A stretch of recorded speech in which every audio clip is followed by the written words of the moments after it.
one of the weirdest babysitting jobs I ever had. Story time. In 2013, I had ads up everywhere offering babysitting services along with being a live-in nanny. I get an email from a woman named Laura who says she needs a full-time babysitter for 3 kids who are aged 8, 5, and 3 years old. I go over there to meet her and the kids, and she introduced herself as Christine, not Laura. She said she used a fake name for privacy reasons. The first week I started, I noticed that Christine didn't leave to go to work. She actually stayed there at the house with me and the kids. She spent all her time taking care of the kids, even though she had hired me to babysit. And it was weird, but I didn't say anything because I'm getting paid either way, so it didn't bother me. But I started to notice some weird things about these kids, like when I would call them by their name, they would not acknowledge me. They would not turn around. Hey, Bobby, you want something to eat? He would not look at me like they didn't know their own names. She did not allow the kids to go outside at all. Not together, not with an adult, not alone. They could not go outside. I thought that was really weird, but these are not my kids, so I followed the rules. By the second or third week of her hiring me, she wants me to go to Walmart with her and the kids and help her keep an eye on them while she's shopping. I noticed before we left, she puts on this hoodie. She covers her face up with her hair. She's got big baggy clothes on. She covers the kids up. It looked to me like she was trying to hide their identity. We get in her minivan and we head towards Walmart. And before we get there, she says, look, I'm not trying to be mean or bossy, but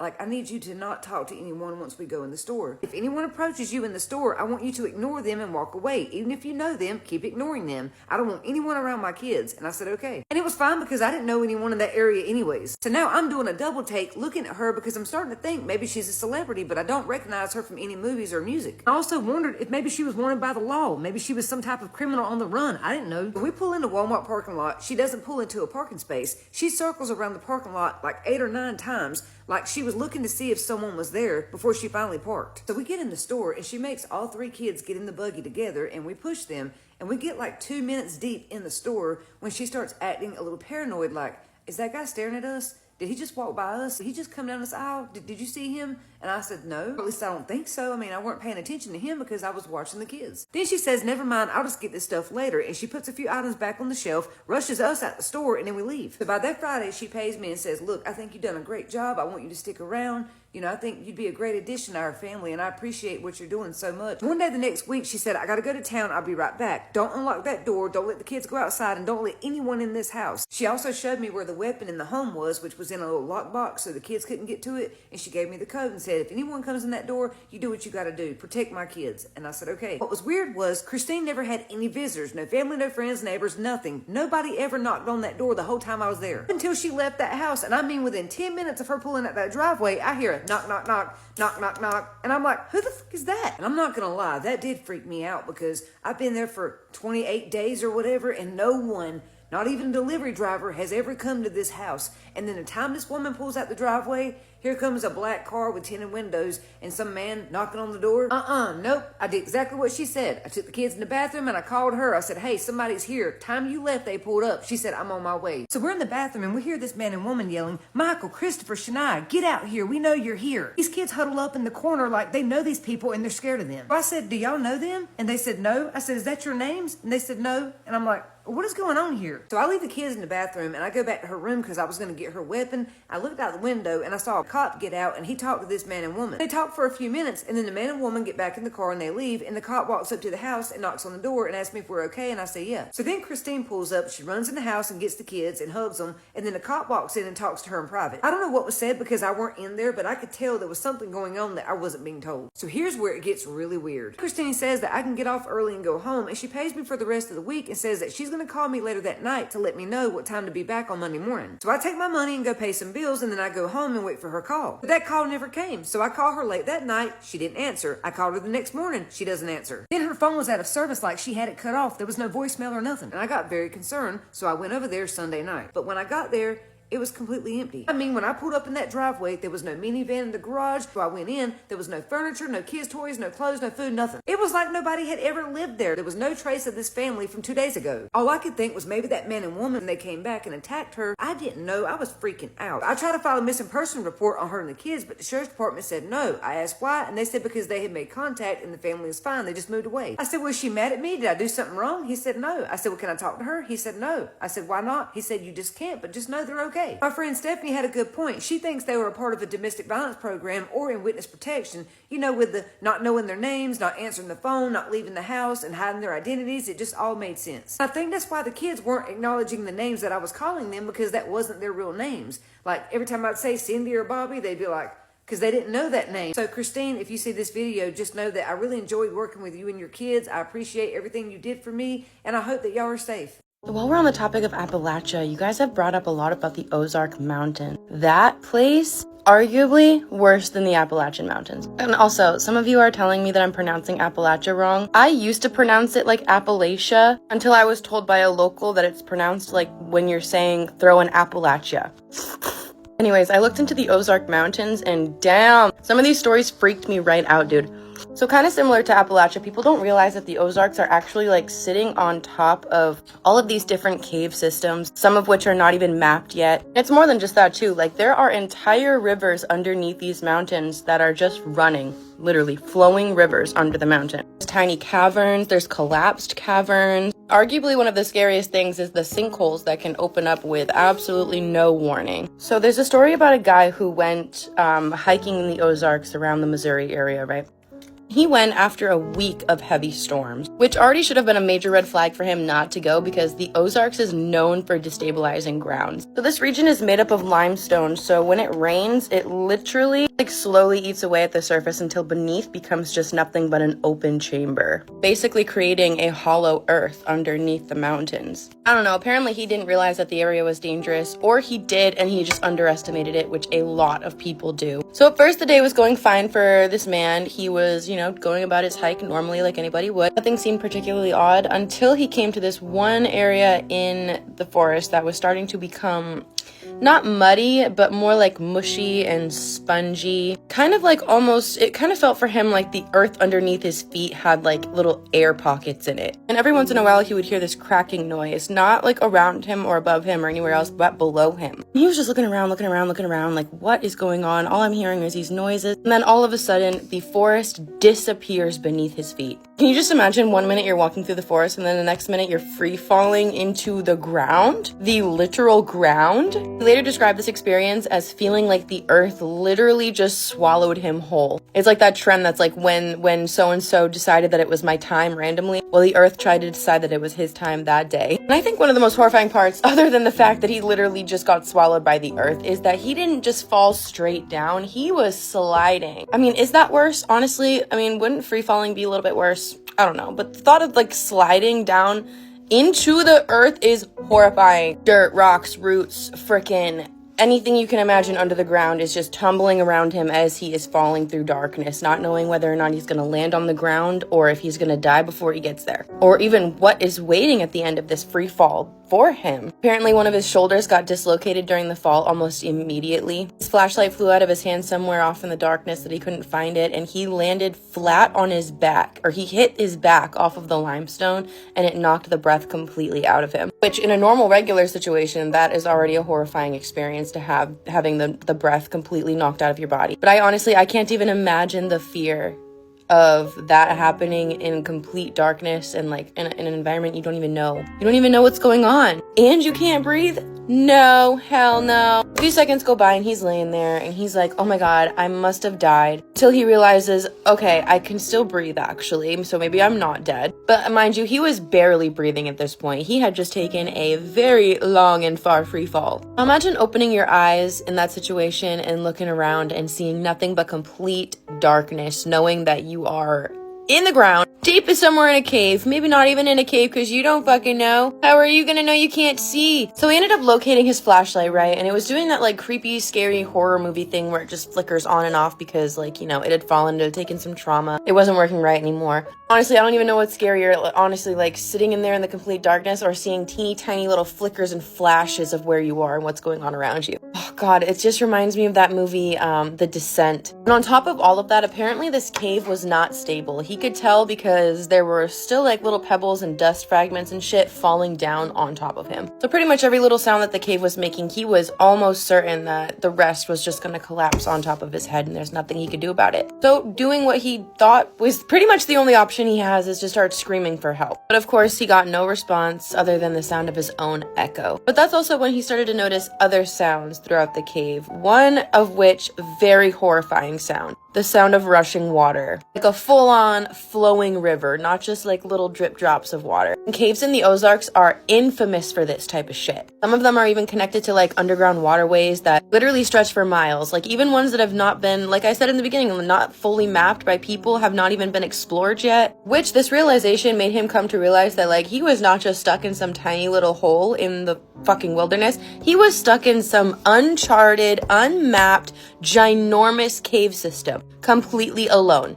Hours go by, right? And this is kind of where the story goes from a survival story to psychological horror. Because can you imagine being alone like that in the darkness? Like, the human mind can literally only take so much. Like, the human brain will literally physically start changing under these kind of conditions. We were not meant to be in complete and utter darkness like that. Apparently, he tried to claw his way up to the top, but was unsuccessful in doing so, obviously. When he tried, a bunch more of like debris and pebbles and stuff would come crashing back down on his head, which worried him that if he continued to try and escape this way, that the entire thing was going to collapse on him and then he would find no way out ever. So at this point, he is starting to see things, right? Because like I said, the human mind is not equipped for this situation. Sorry, I think I misspoke. He didn't start to see things so much as hear things around him. Because like I said, the shit is fucking dark in there. He can't see anything. But at first he said that it was kind of just like more of the echoing sounds of a cave, like what you would naturally think a cave would sound like. But then he said that he started to hear like movements, like deliberate movements from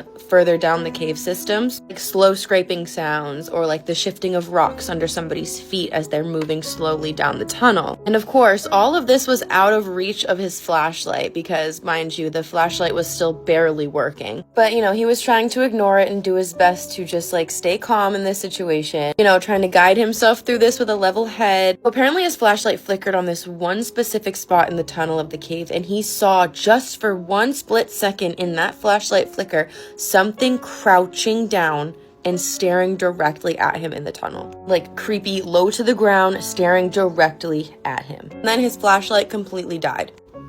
Fuck no. I'm not really sure what happened after that, okay? But I do know that he was eventually rescued. But I don't know. After hearing about the Appalachian cave people, like literally living in caves out in the fucking wilderness, feral ass people, it does not strike me as weird at all. Also, like I said, this story kind of reminds me of the movie The Descent. And honestly, if you think about how they use media to put things in your face that is actually true and tries to make it fiction, stories like this do start to seem more real than you would originally think. You know what I mean? But I don't know. Let me know what you think. The Ozarks and the Appalachian Mountains literally have the most lore to talk about. So if you want to talk about more, I've got a lot more. Hello and welcome back to a series of spooky stories, The Haunted Tea Spill. The series is brought to you by all things spooky and ungodly amounts of paranormal activity. Featuring the cute nurse sweatshirt, it's embroidered. It has a cute little stethoscope with the heart rhythm on there. It has other occupations as well. It's down here if you want. I apologize for no story last night. I passed out. I shit you not. 6:30. I am so tired. Moving has been absolutely chaotic, but I'm going to make sure that I have videos for the next few days just in case I am too tired to record.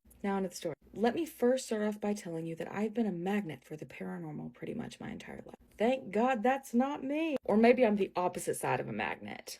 I'll take that.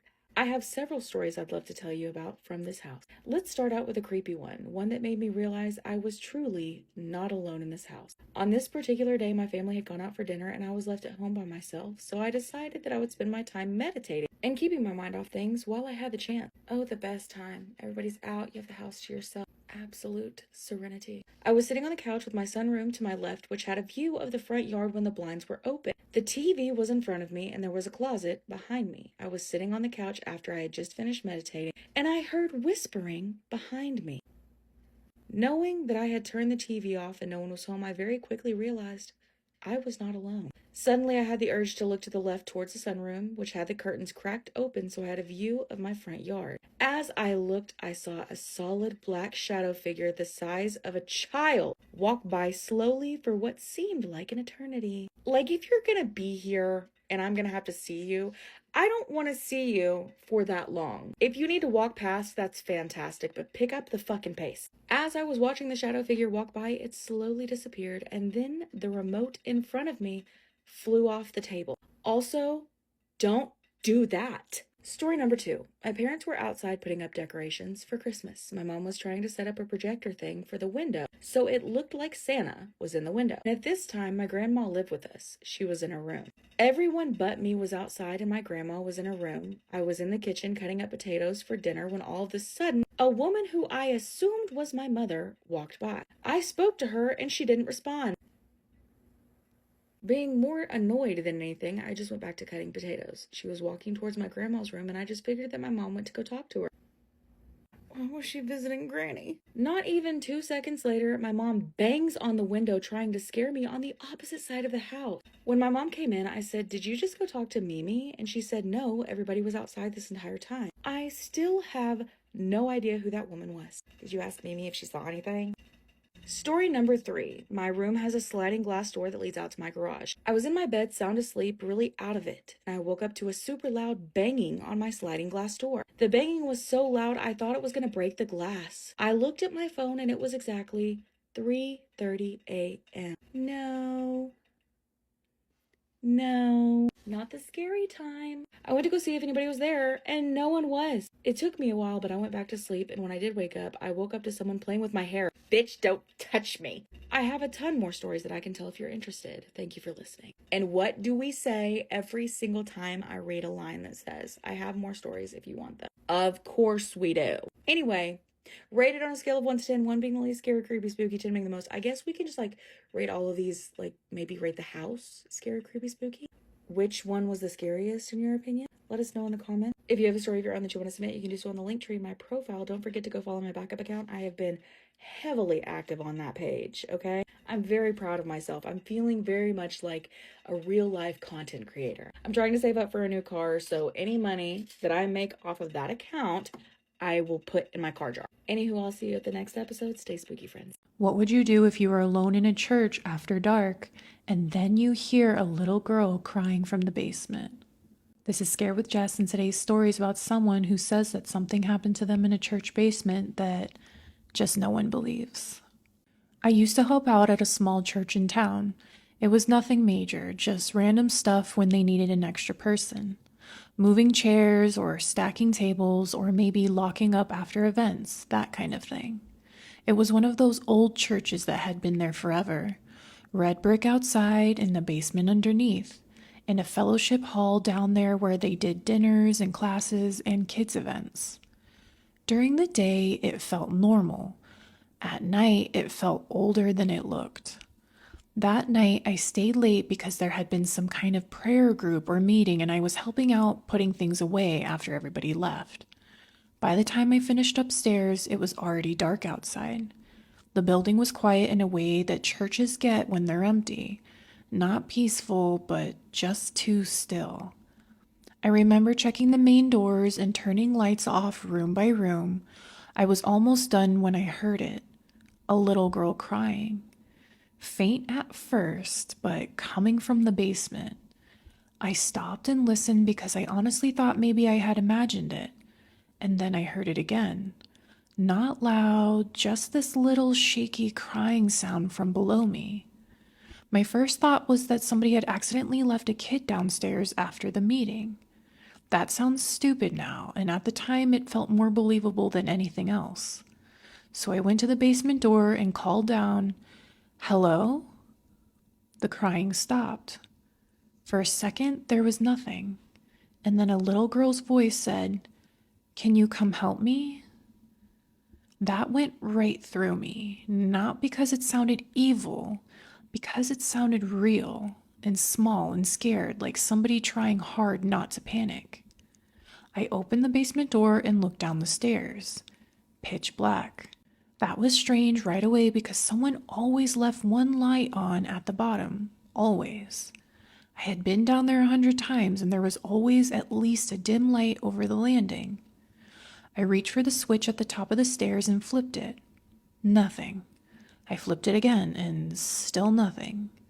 Then the voice came back a little softer this time. "Please." I should have stopped there. I know that. But I kept thinking if there really was a kid down there and I walked away, what kind of person would that make me? So I took my phone out, turned on the flashlight, and started down the stairs. The beam wasn't doing much. It just showed me pieces, a cement wall, a metal handrail, and some dusts on the steps. That basement always felt colder than the rest of the church, though that night it felt dead still too. No air moving, no hum from old lights, and no pipes. Nothing. Halfway down, I called out again, asking where she was. No answer. Then, from the dark, somewhere ahead of me, I heard sniffling. I kept going. At the bottom of the stairs, my flashlight reached the fellowship hall doors. The storage closet, the old bulletin board on the wall, everything looked normal. Empty tables folded up against the far side and a stack of chairs. Sunday school supplies in plastic bins. No little girl. I said, "Hello?" And right beside my ear, the same voice whispered, "Well, that was a mistake." I spun around so hard, and the basement door at the top of the stairs slammed shut. I don't mean drifted. I mean slammed so hard the sound cracked through the whole basement and my light shook in my hand. Then everything went black. My phone light died, and I could hear myself breathing, and that was it for maybe 1 second. And then I heard something move. Fast. It was bare feet on concrete, not right in front of me, off to one side, and then behind me, and then somewhere deeper in the basement, moving in these quick little bursts like whatever it was didn't want me fixing on one place. I backed into the wall and tried to get my phone light back on. My hands were shaking so bad I could barely hit the screen light. Then the lights flickered. Once and twice, and then the basement lit up.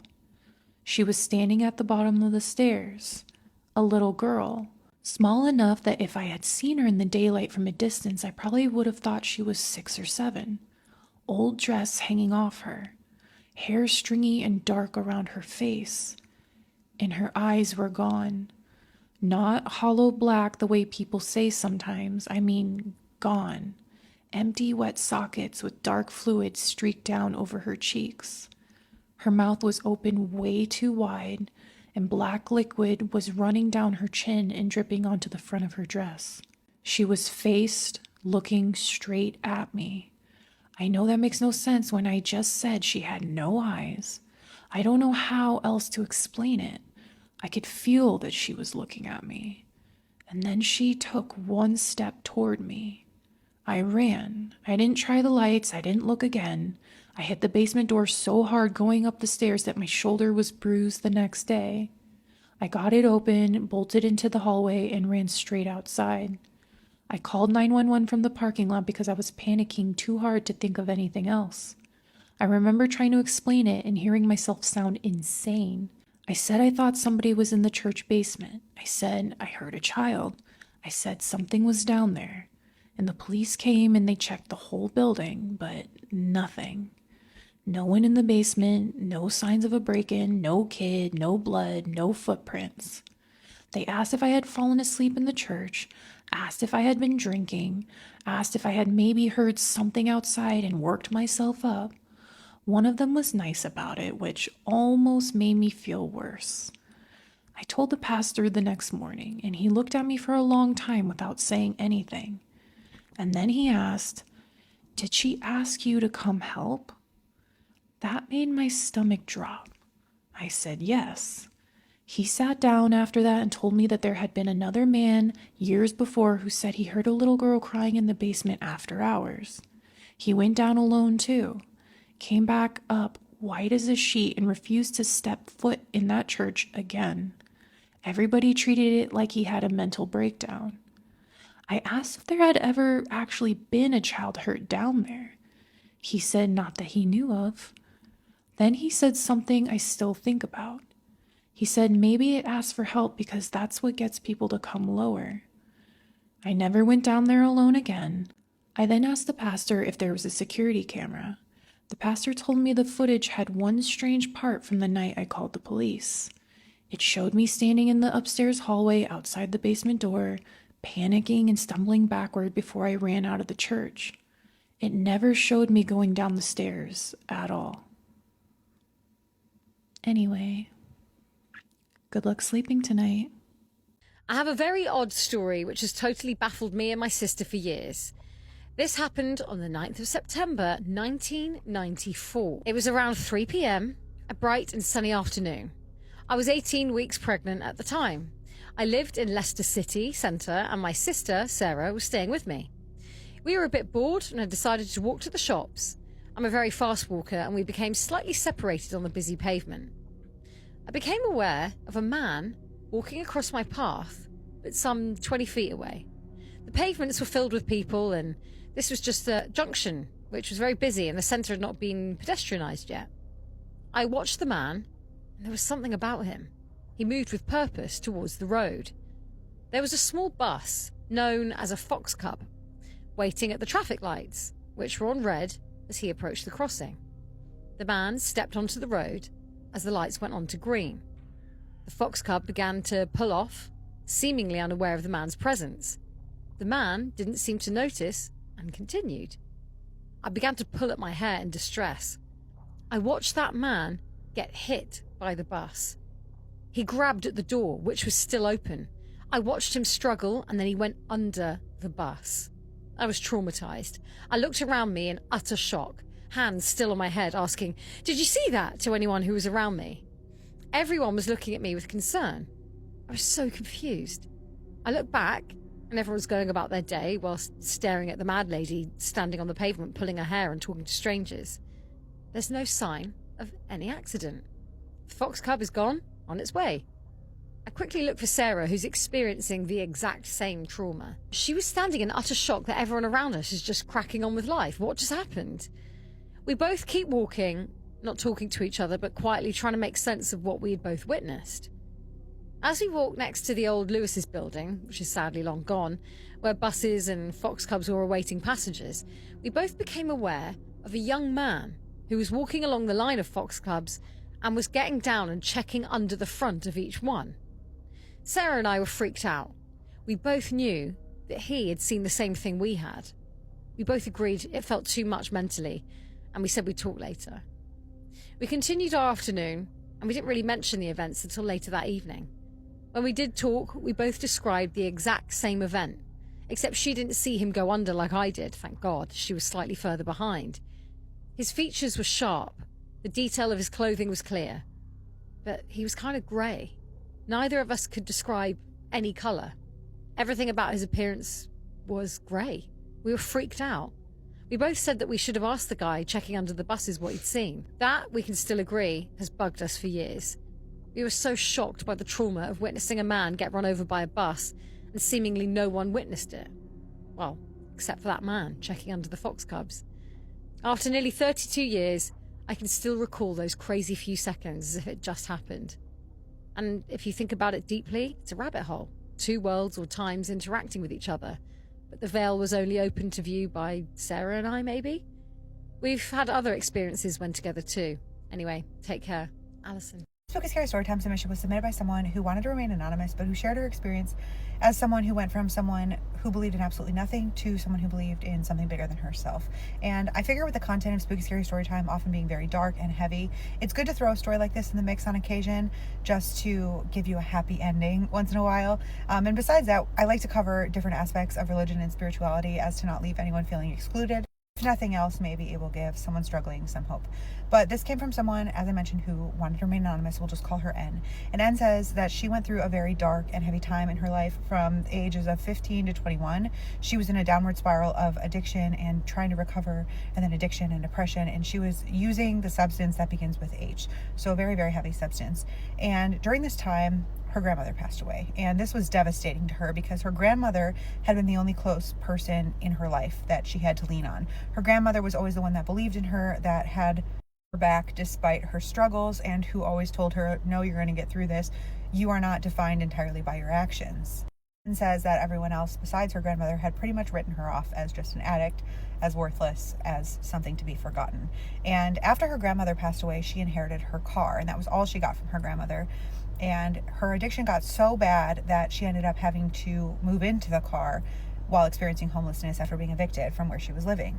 Living with her in the car was her girlfriend at the time, who was in an equally dark place, who was struggling with addiction. And so their life was sort of just this endless spiral of using and then sleeping it off and then eating something, and then using and then sleeping it off and eating something. Did not perceive a way out or a light at the end of the tunnel. But shortly after moving into the car full time, they were parked at a shopping area, and her girlfriend ended up overdosing in the car. And it was a few minutes before Anne even realized what was happening. She said her girlfriend was past the point of blue. Her face was turning white. She wasn't breathing. And after trying to beat on her chest and throw water in her face, she realized that nothing was working and that she was likely a lost cause. So panicking, Anne pulled her out of the car and left her in the parking lot. And as she was doing it, some passerbys in the parking lot kind of saw what was going on and began to run over. But Anne absolutely panicked. She hopped back in the driver's seat and sped away from the scene as to not get questioned or blamed for her girlfriend's overdose. She said it's an act that she is absolutely ashamed of now, but in her mental state at the time, it was the only thing that made sense. But as she was driving away from the scene, she actually ended up running over her girlfriend's leg and foot. As she proceeded over her body, she felt herself in the car bump up, and then in the rear view, she could see her girlfriend's body jerk on the ground. Drove away to an area where she thought nobody would find her or be able to track her down. But after a few hours, her girlfriend actually called her and said, "Hey, where are you?" And she's like, "Oh my gosh, you're alive." She thought that she was dead at that point. And her girlfriend's like, "No, I'm fine. Actually, I woke up before the ambulance that those people called even arrived. Why did you leave me?" And said she just explained her shock and she didn't know what else to do. And she said, "How is your foot?" And her girlfriend's like, "What are you talking about?" And she's like, "Well, I know that I ran over your foot when I was pulling away." And her girlfriend's like, "No, my foot's fine." And she had no broken bones, not even so much as a bruise to suggest that she had been run over. There was another incident in the car a few months later that she says should have caused them to both die. They were sitting in the driver's seat and passenger seat, and they both fell out, which she explained to me means that basically you used too much of a substance and nodded off. It's basically the step right before overdosing. And as they were sitting there after nodding off, she said that her foot was on the brake and the car was in reverse, parked just off of a busy road. And when she awoke 45 minutes later, she was still sitting in the same position. But had she moved even in the slightest bit, the car would have rolled back into oncoming busy traffic. She had one more experience in which she was the one that overdosed, and it was just outside the car, but her friend that she was with didn't know what to do, and so she pulled her into the passenger seat, and as her friend pulled her into the passenger seat, she suddenly regained consciousness without even needing Narcan. Friend had believed that she had actually already died outside the car. She said that she checked her heart and it wasn't beating, but bringing her into the car suddenly brought her back. And this was the point that Anne says she started believing that the car had something to do with it. And there was one more experience that she says ultimately saved her. One night, she and her girlfriend were picking up from a man that they didn't typically purchase from, and they had never met this man, and they ended up meeting him, and he says, "Oh, I can get you what you're looking for, but you have to come with me, but you have to come alone."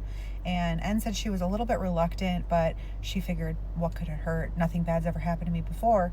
Just as she stepped out of her car to get into the car with the man, they were surrounded by cop cars and she was arrested. And it was later revealed that the reason that the cops were even in the area to begin with was because they had been watching the man who was wanted for human trafficking. Her arrest was a byproduct of that sting. Had they not been there and had she gotten into the car, she says she doesn't know if she would even be here today to tell this story. Her arrest is ultimately what led her to get herself on her feet and find sobriety. And she said she is sober now. She no longer talks to that girl that she was with at the time due to her sobriety. But she says that she still believes that the car is what saved them each of those times, because her grandmother had left her the car in order to help her get on her feet after knowing that she had been struggling for so long. She said, "Even though I've been sober for 8 years, I still think about it all the time and how that car and my grandmother saved me from the other side. And even now it brings tears to my eyes." She said never until she got sober had she believed in anything. But now that she is sober and she can see clearly, she wanted to share this for anyone who may be struggling or going through something similar, who thinks that you don't have anyone looking out for you. She says maybe you do and you just don't know it. Snacks in hand, the vibe is set, and once I start, don't eat too much because you gotta stay. But come on, bestie is. Yeah. See, this time I made you say the fine part. Anyway, hey, bestie, I missed you. What you doing? Well, it's snack time, right? Yeah, go get something. Not a snack, get your gardening essentials. You know, when you see my face, you gotta take a little break from whatever life got you doing. Wait, YouTube compilation on my YouTube channel. Don't watch nobody else's because they're making money off of me.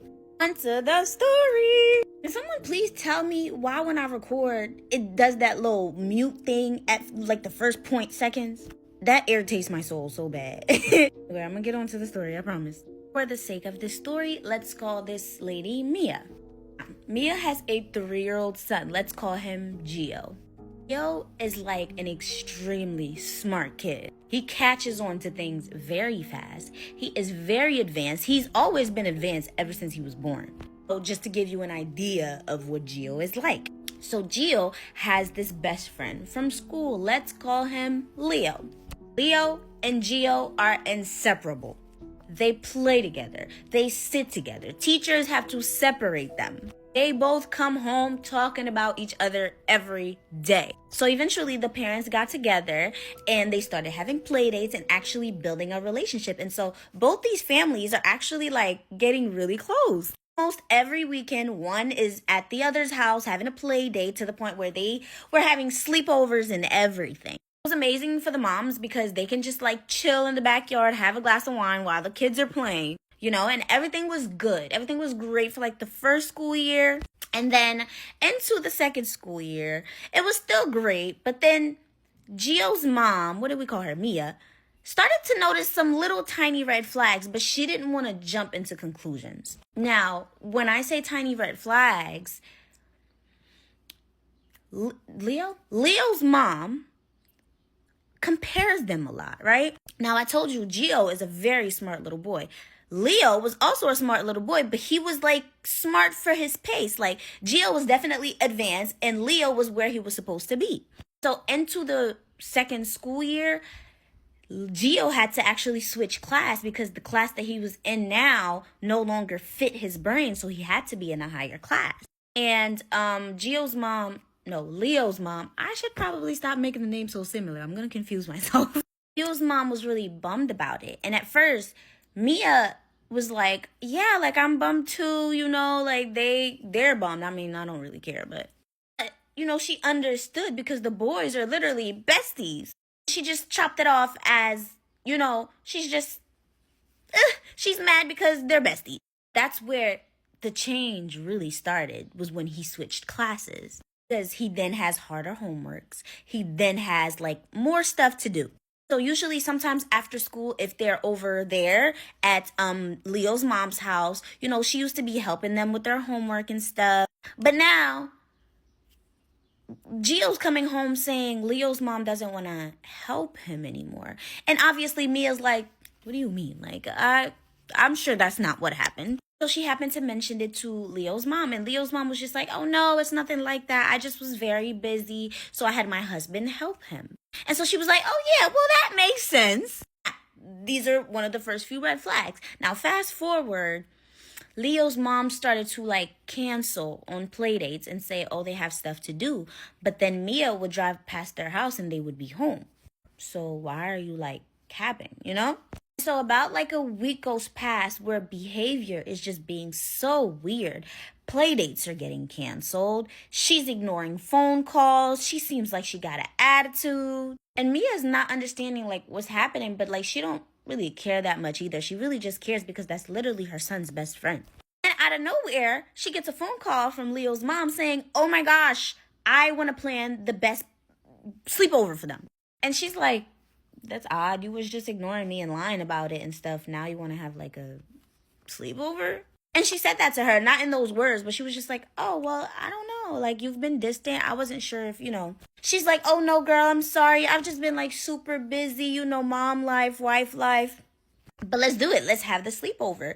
And when she was on the phone, she was on speaker. And so Gio heard and Gio was like, oh my God, yes, I want to see my best friend. It's been so long. Yes, a sleepover. She's on the phone saying how she's going to get a pizza. They're getting a new trampoline. At that point, mom don't even got a choice no more, you know? So boom, they get ready for the sleepover. She sends him over there. Everything goes well. She picks him up. He had lots of fun. He ate lots of pizza. He had a blast. I should also say that Mia is a prayer warrior, okay? So the day that he came back, that night, Gio's in his room. Mia's in her room with her husband. And all of a sudden, she wakes up in the middle of the night for no reason. And of course, it's around 3 a.m. Y'all know what I be telling y'all when you randomly wake up around 3 a.m. for no reason. Anyway, she randomly wakes up.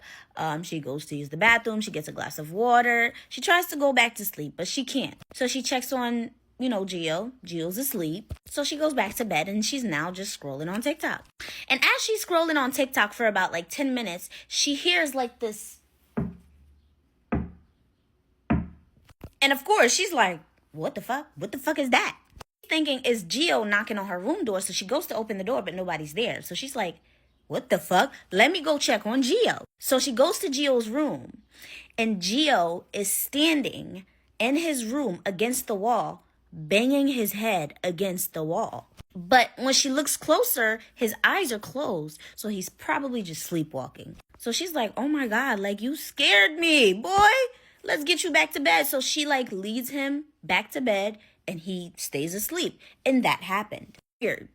Odd. But she didn't really think nothing of it, right? Until the very next night, it happened again. She wakes up randomly at 3 a.m. About 30 minutes after she wakes up, there's the knock again. She goes to Gio's room. He's banging his head against the wall. What the fuck is that? This is new. Immediately, her discernment is going off the charts. But she doesn't want to jump to conclusions. And so she calls his doctor. She tells his doctor, the past 2 nights he's been waking up banging his head against the wall. Should I be worried? His doctor, of course, says, oh, sleepwalking, it happens sometimes, especially for kids his age. And she already kind of knew that the doctor was going to say that. So she's like, all right, whatever. Gio proceeds to do this every single night for the next week. Not only did he proceed to do that, it seems like Gio's getting dumber. I'm trying to be funny. These were her exact words. She's like, it seems like my son was getting dumber. He's struggling with his homework. His teacher is calling me, saying how he's falling asleep in class and he's not focusing. And he can't do things that usually is like a piece of cake to him. Again, me as a prayer warrior. And she's looking at the pattern, and he only started acting like this after that sleepover. And that sleepover came out of nowhere after she started, she was ignoring her. Then she's remembering the first couple of red flags that kind of gives are you jealous of my son? So that following Sunday, she went straight to the pastor, told the pastor everything that's happening, told the pastor that she thinks it's that lady. Pastor was like, yeah, it definitely sounds like, something like that. And guess what the pastor told her to do? Fast. Pastor, of course, took Gio, prayed over him, The entire church prayed for Gio. Mom did a 7-day fast. She was not fucking around. I tell you, she was wrapping that boy in prayer. After that 7-day fast, Gio got sick. Now, when I say sick, it's not super sick. It seems like he has a cold. The cold is only coughing, a headache, and a fever. However, the cold only lasted for about 3 days. Within those 3 days, it seems like Gio was sleeping for 3 days straight. He didn't even go to school. However, after the 3 days, he was back to normal, if not even better. Gio's back to his little self, his little smart, advanced self. Teachers are also telling her, Gio's back to normal, he's good. However, after that, upon seeing Leo's mom at school, she now is fully an enemy. She sees her and is rolling her eyes. Leo tries to go say hi to Gio, and she's snatching Leo away from Gio. He is like, oh, so I wasn't wrong, bitch. It was you. And about a month later, Leo just completely stopped coming to school, for the rest of the year. Come to find out from, one of the, teachers. Leo's parents had to abruptly bring him back to their country. I'm not going to say where both of those families are from because y'all like to pin people against each other. They both, of course, lived in the U.S., but they're not from there. But yeah, that's the story, y'all. Don't forget to let me know what you was eating in the comments. Don't forget to purchase your book. Don't forget to go subscribe to my YouTube for the long-form videos. Okay, I love you. Bye. Good evening. Tonight's story is about me and Michael Jackson on the day he passed away. This is one of the weirdest stories and a story I've never told anybody until now. And since with the movie coming out, which was amazing, please go watch it and support Michael. And I think it's time to share this story because no one would think I'm crazy now, because I know I see a lot of people out here connected to him and showing how spiritually connected he was to his fans, so I think it's time I should share this story. It's June 25th, 2009. It's the day Michael Jackson passed away. I am 13 years old. I'm in middle school. It is the last period of the last day of school. A little note beforehand is that kids didn't like me. I was bullied a lot growing up. I'm very open about this. A lot of kids didn't like me because I was different or I was weird. And there's a connection I had to Michael since I was a little kid. You know, the first VHS tape my dad had was like music videos recorded. Michael Jackson's songs were on there. Also, I had the Moonwalker movie on VHS, so I grew up watching that constantly. Loved Michael. Michael was a huge part of my childhood and my life. He was always there, you know? And he was a part of my childhood and my influences and things I liked and my style. And even growing up in middle school, I would wear like gloves on my hands because my hands would get really cold. And everyone kept calling me Michael Jackson. They were trying to make fun of me, but I was like, why, if I'm getting called Michael Jackson, what's wrong with that? Anyway, I was in the computer lab and a bunch of kids were making fun of me. This one guy in particular, he was sitting next to me and he's like, you're weird. You're so weird. Because I was like editing a video and like, he was like, you're so weird. You're weird. Like something's wrong with you. And I went on the computer at the computer lab and I was like next to him and I went on my computer and I searched Michael Jackson Neverland. And I was like, if I'm weird, I'm going to go be weird with him in Neverland with Michael Jackson. And I'm just a kid, so I'm just like, you know, I'm gonna go be weird with him, with Michael. Like, yeah, you think he's weird, I'm weird too, you know? And the guy just looked at me and he's like, you're weird. I was like, whatever, I'm just gonna be with Michael in Neverland. And another thing to note is that I've loved Neverland, like Peter Pan Neverland, my whole life. Like, Peter Pan's been a huge part of my life. I loved Peter Pan. And so there's a lot of weird coincidences between me and spiritual connections between me and Michael. I mean, I'm a Virgo too, so is he. But there's a lot of things growing up. There's a lot of similar upbringing in a way of, you know, trauma and things like that and age regression and things like that. But anyway, I go home and I find out that Michael passed away. But yeah, that's just my story of the weird. Like, out of all days, out of all things I searched Michael Jackson on the day he passed away.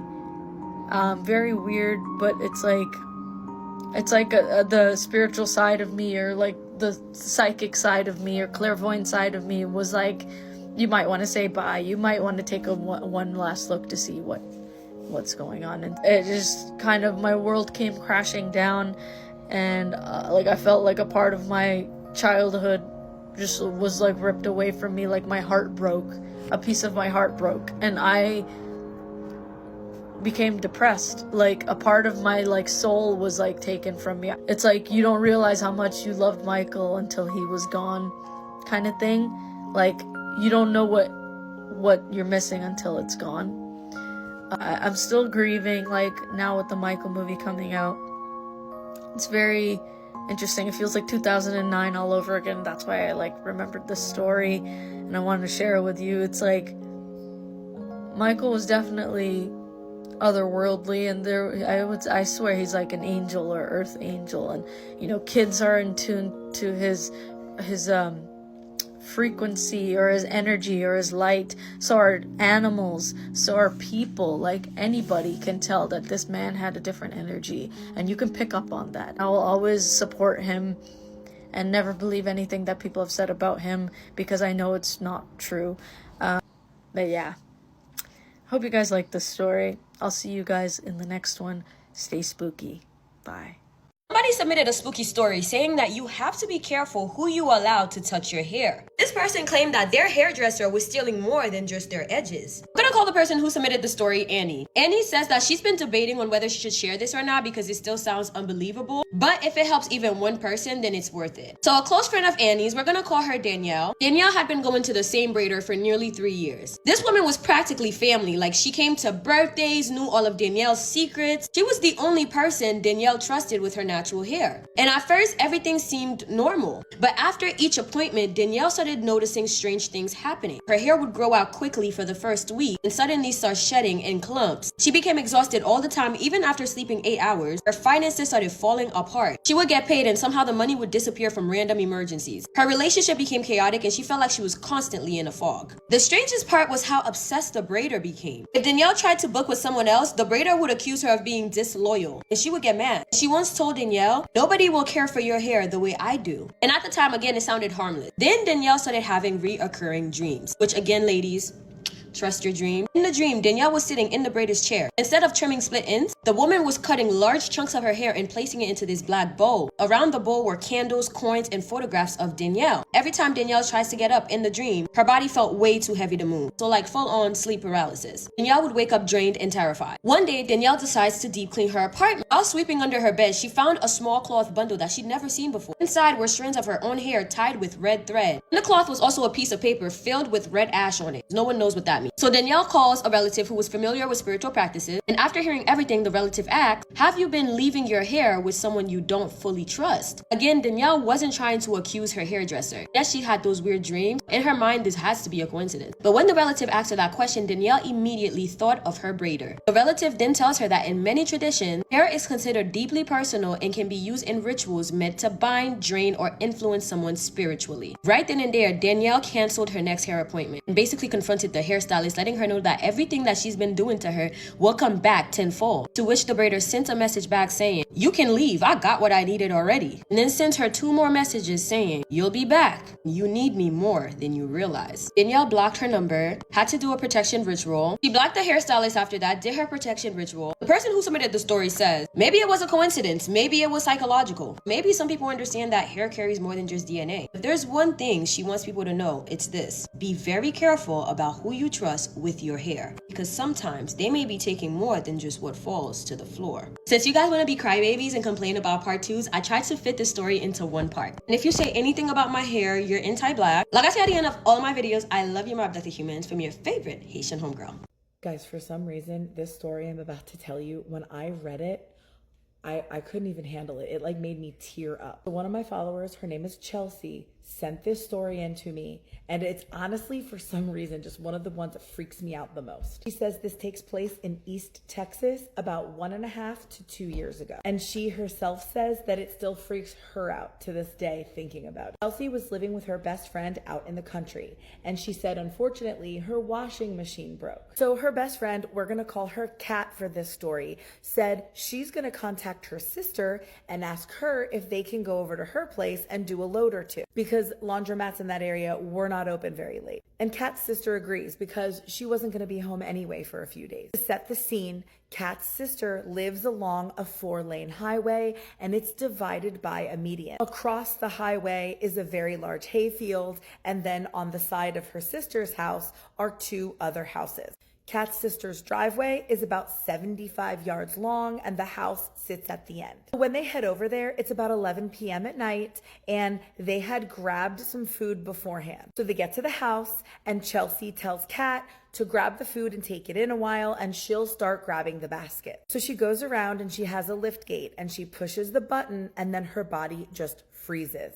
And she said she doesn't know why her body froze. She said it almost seemed like her body sensed something before she did. So Chelsea turns around and she sees on the other side of the highway is a giant buck with huge antlers. Now she says, side note, she's got a lot of reasons for why she doesn't like deer that are unrelated to anything spooky or paranormal. So this is not helping anything. So Chelsea is keeping her eyes locked on this buck. And she says that as each vehicle drove by, it was illuminated in their headlights. She couldn't really make out many detailed features as it was too far away. But she just remembers thinking to herself, damn, that is a big buck. She also says for some reason she can't stop staring at this thing. And then after about 30 seconds more, she kind of snaps out of it and thinks, okay, this is weird. I got to go inside and we got to get going on this laundry. So she goes to turn to go back to the house. And then she says, I kid you not, this buck just stood up on its hind legs and just stood there staring at her. That gives me, I don't know why, I get so many chills about that. Chelsea says she's very familiar with all of the rules of the paranormal, so she never took her eyes off of this thing. She just slowly backed away. So she had grabbed the basket and she continued to walk backwards towards the house. She got inside, slammed the door, and ran to go tell Kat. So Chelsea's telling her all about it, and Kat had grown up in a haunted house, so she doesn't doubt this for a second. Nothing surprises her. So they're standing there now and they are not sure what to do, and they kind of debated it a little while, but they ended up deciding that they're going to need to stay to do this laundry. They don't even have any clean clothes for work the next day. So they go out together, and Kat's supposed to grab the other laundry basket and Chelsea's going to keep watch. And sure enough, that buck is still over there across the highway, and it's back down on all fours, but it is just staring at them. So in all of this commotion, the laundry basket is dropped and Kat gets down and she's picking up the laundry, and then she just freezes. She just goes, I don't feel right. And all of a sudden, this buck stands up again on its hind legs, and this time it begins walking across the freaking highway on hind legs. And they are both standing there freaking baffled, almost in a trance. And then they snapped out of it pretty quickly when they realized that this thing is already at the median. Chelsea says she forgot all the rules by then. They turn their backs to this thing and they fly into the house. So she says that it took around 2 hours to get all the laundry done.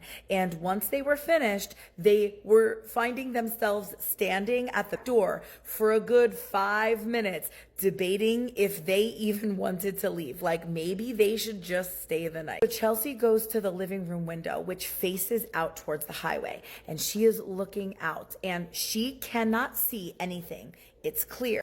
Or so she thinks. So they decide, okay, we're getting out of here. So they get everything from the home, load up the car, and get inside. Still all clear. So they're backing down the driveway while Kat is still watching. They get to the bottom, turn around, and start heading towards the highway.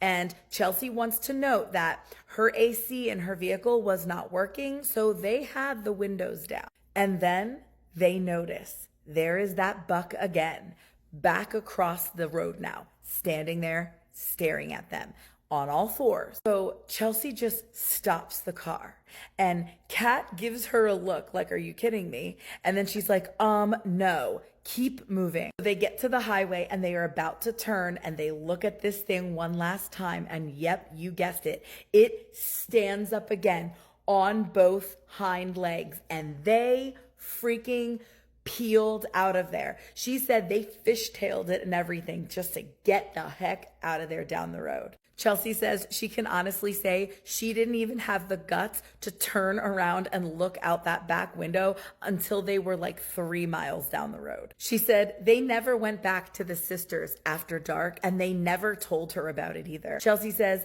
they've passed many deer since then, as they do live out in the country, and every time they both go dead silent and just watch them silently until they completely pass by. And then Chelsea ends it with, they taste good, but I am absolutely terrified of the living one. For good reason, Chelsea. All right, look, I gotta say something. I came across a story a couple weeks ago. It was a little too short to share as a full-bodied story, but it entailed somebody out in the woods on some kind of a hunting trip, and they saw a coyote come out into the open area of the woods, and he met eyes with this thing, and the coyote stood up on its hind legs and then walked into the forest. So tonight I started to research more about this topic. Guys, there is an entire rabbit hole to go down about deer, especially, that stand up on their hind legs and walk at people.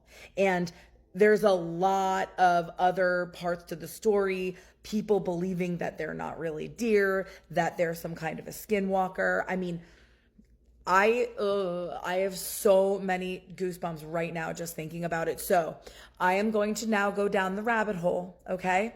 And I will report back and share some more stories regarding this topic. All right, guys, drop your thoughts in the comments. I know Chelsea will be in here checking them out. I'm going to tag her below. And if you have a creepy story of your own or one that involves anything like this, or have you heard of that weird occurrence, please share it. And if you're new here, you gotta follow for more creepy story time. If I just spent thousands on a wedding venue and someone crashes it, I'm gonna be pissed. I don't care if it is a ghost. Lip gloss on so I can run this mouth. Now focus. Scary story time, Fright Night Files. A lot of you have just gotten engaged and are planning your weddings, and the last thing you want to have to worry about is a ghost like ruining all of your wedding photos or showing up and scaring the guest. But depending on where you might be wanting to get married, that might be something you want to consider. Believe it or not, that happens more times than you would think. So you might want to make that part of your wedding planning. Is this place haunted? To show you a little bit more about what I mean, I'm going to show you some really popular ghost photos that happened at a wedding. A lot of you may have heard of, I think her name's like Marguerite Monthie or Margaret Monthie. She's a children's author. Well, this was her former home and now it's a wedding venue. And they took this photo, and I'm about to move out of the way and show you what's there, and you let me know what you think this is. This thing, what is that? It's like half of a body. It appears to be like in Victorian clothing. Everyone that was in attendance said no one was dressed like this the entire day. No one. But let me show you what Margaret looked like when she was alive. So this is a portrait someone drew of her, and check this out. Yeah, look at that. How her dress is. Kind of looks a lot like this, don't you think? Yeah, really similar. So this was taken at a hotel right after a wedding on July 15th, 2006. Now, the man said that this thing showed up at his daughter's reception. Yeah, so this is normal. I mean, we all see things like this at weddings, right? No, we don't. What is that thing? You can see arms, ear, head, ribs almost. Don't even say it's like a flare of the camera or something like that, because come on. This thing looks like it's not dressed. This might be my favorite one because this was taken in South Africa and they were all like looking in to watch everything that was going on. But then they took this photo and got this image. Yeah, the man has no head. No one knows who he was. No one was looking at him. He wasn't there when they took the photo, but yet he showed up and he doesn't have a head. And even if he was moving quickly, where is his head? This one was taken in a church. Everything was going fine. No one saw this thing when the photo was taken, but look at that hooded figure. What is going on there? Unusual. Now, a lot of people question this one, and this one could kind of look like it has been altered, but I don't know. What do you guys think? If you want to see more of them, I have more of them. And I also have a podcast episode that is called Till Death Do Us Part, Haunted Venues. And it just came out on Friday, May the 1st. So if you want to know more about specific locations and the stories that go along with them, be sure to check that out. Growing up, have you ever been too young to understand why your mom never let you hang out with somebody, and then when you got older, you realized she was right? Because this story takes place when I was about 8 years old, out in the woods at a campground. Now, when I was a little kid, I used to think I was the crocodile hunter. I was always jumping out of canoes, catching animals, putting them in the bucket, bringing them back to the campsite. And I specifically remember there was this guy. He was an older man. I was only about 8 years old. This man had to have been in his 40s. And me not understanding, this man wanted to come with me out in the woods and catch little animals with me. Mind you, there was something going on with this man up here, so I genuinely thought that he was just an enthusiastic person. And I didn't think anything of it because I was only 8 years old, and this man just wanted to come with me and catch cute little animals. Trigger warning, I am a survivor of childhood SA, so this story is not about that, but I just want to let you guys know that this might sound a little sensitive. I remember this man literally begging my mom to let me come out in the woods with him alone to catch these little animals. Now that my mom could tell that something was a little off up here, we don't know if it was alcohol at the time, but my mom was literally telling this guy, no, you are not going out in the woods with my daughter. I just remember specifically getting mad at my mom, like, you won't let me go out and catch snakes with him. I'm literally arguing with this man in front of my mom, and my mom is just sitting there like, Sparrow, we're not gonna let you go out with this man in the woods. We don't know him. Now, after a while of him begging my mom, my dad finally comes out and was like, yeah, no, you can get the fuck out of here. My dad was the kind of person that didn't take something being wrong up here as an excuse for anything. Needless to say, I found out that the reason my mom never stepped up like that was because she was genuinely scared of this man herself. I found out years later that my mom actually saved my little stubborn butt, because now this man is locked up in prison for child essay. I just find it funny that this whole time I'm chasing little animals out in the woods, and then I end up running into this random man. Thank God my mom loves me. Thank God my dad was the person that he was, which was fearless. And thank God I listened to my mom. Because like I always tell you guys, there's only one thing scarier than animals out in the woods, and that's people. What would you do if you bought a mirror from an estate sale and realized once you got home there was a spirit attached to it? I bought a vintage mirror from an estate sale. It was a beautiful, long, ornate mirror. When I got home, I was so excited to hang it up. I hung the mirror in my bedroom across from my bed. When I would walk past it at night, I swore there was a second reflection walking behind me. Not enough to be obvious, just enough to make me turn and look into the mirror, but I would only ever see myself in the reflection, nothing else. I told myself it was just my eyes playing tricks on me. I tried to ignore it, but one night, about a week later, I caught it. I was walking past the mirror, and this time, instead of turning towards the mirror completely, I turned my eyes towards the mirror just enough to see this black figure-like shadow mimicking the steps behind me. I should have mentioned before that I live alone in my house, no animals or anything, so there is no logical way to explain this. The next morning, I took the mirror down and put it in the garage. I covered it with a sheet and left for work. I didn't know what else to do. That night, when I got home, I did all of my routine things. I made dinner and then sat on the couch for an hour or two watching TV. When it was time to go to bed, I went in my room. When I walked in, I froze in fear. The mirror I had placed in the garage was hanging back on my bedroom wall. I to this day cannot explain how that mirror got back on the wall. It wasn't a light mirror by any means. I had a hard time moving it alone. I walked over to the mirror, and when I was standing in front of it, the black figure I had seen the night before was standing in the reflection behind me. I have never screamed so loud in my life. I didn't stay long enough to make out any of its features. I left the house and stayed with my friend that night. The next day, I had my friend come to my house and help me get rid of the mirror. We carried it outside and got it into the back of her truck.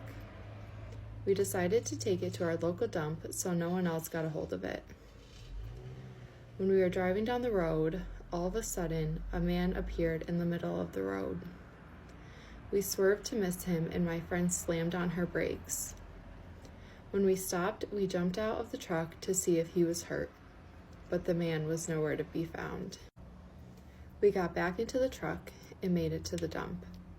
We dropped the mirror off and left. When I looked back in the rearview mirror, I saw the man standing in the road behind us. I didn't say anything. I just looked forward and was happy to get out of there. My life was back to normal again after that. That's crazy. If that were me, the moment that I saw it mimicking the steps behind me, I would have left the house right then and taken it to the dump the next day. But of course, I would love to know what you guys thought of this story. And if you have a story that you would like me to share, feel free to DM me. The Bennington Triangle is this place where the woods are truly alive. People go into those woods and they don't come out. Now, there was this man named Calvin. Calvin was from New York City. But at the time, he was living in this vacation cabin up in the Green Mountains of Vermont. And with him, he had his mother and his two daughters. Now, his mother had been very depressed because a year prior, she had just lost her husband. And so most of the time, she would just hang out in her room. She was very reclusive. Well, one night, Calvin said he was in the living room and he falls asleep. And he said he started to have this dream. And in this dream, he said this man walked into the cabin and started to walk around him. And all of a sudden, he awakes. And when he looks over, he sees the front door is open. She thinks, that is odd because I had the security system on. It should have went off. But somehow this door opened and it didn't alert me. So the next couple of days, he keeps having these weird dreams. And he would find a door open. He would find a window open. And that's when it got really strange. He said one night he went to bed and he awoke to the alarm going off. So he got up, he gets his daughters, they go around, they check all the windows, all the doors, everything is closed. They then go to the mother's room to check and see if she's okay. But when they get in there, they find she's gone. She's missing. So frantically, Calvin runs out of the cabin, starts looking around outside. He cannot find her anywhere. So he goes back in the cabin and he goes back into her bedroom. He said all of a sudden he's seen her on the other side of the window outside and she's looking in at him, smiling and laughing. So he runs outside, he gets his mother and he says, "What are you doing? Like, how did you get out of the house?" She goes, "Honey, the people in the woods were talking to me. And they wanted me to go with them. But I told them, no, it's not time yet." He said, "What are you talking about, Mom?" And she said, "The people in the woods, they were talking to me." And so he brings his mom in, and he's kind of a little worried now because he thinks, what's going on with my mom? Over the next couple of weeks, all the mom talks about is these people in the woods. And he randomly finds her by her window, smiling, laughing, having full-on conversations with someone outside the window who isn't there. So he said then one night there was this very bad storm. And there was thunder, there was lightning, it was pouring down rain. So he said all of a sudden his cell phone started to ring. And it was coming from his mom's room. It was his mom's phone. And so he thinks, okay, why is she calling me? Is something wrong? So he gets up, he goes out of his room, and immediately the alarm starts going off by itself. So he runs into his mother's room, and he finds her hunched over on the floor by the window. When he goes and checks, he finds she's deceased. And so the ambulance comes, they take her away. They find that she passed away from natural causes. So a few weeks go by, he's still at this cabin. And he said all he could do is, just think about his mother. So one night he goes into her room. And he said as he's looking out this window. Today I'm sharing 2 ghost stories, so if you like this kind of content, do stick around. So for the first story, it happened when the user was a kid. It was around 9 PM and they were on their way home from their aunt's house, and their mom is driving and she and her sister is sitting at the back of the car. So they were currently driving in this very ulu area which is quite dark and had a lot of trees, but it was still in the neighborhood. And when the mom was making a turn, she had the urge to look back at where they came from. Don't know why, don't know how, but just had a gut feeling to look back. So what she was looking at was a void deck with benches. And at that moment, she saw a porch, I'm not going to say the full name, by the bench. She was terrified. She didn't know how to react, but she just kept quiet and she did not tell anyone about it.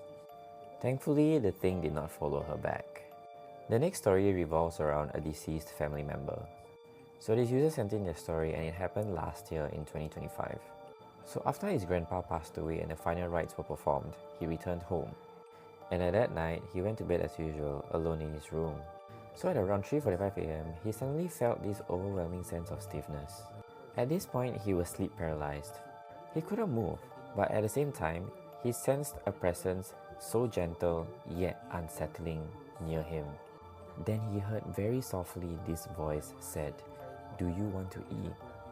It mentioned a traditional dish, one that his mom usually offers to make, though it's always the night before. Then the voice repeated itself, this time closer to him.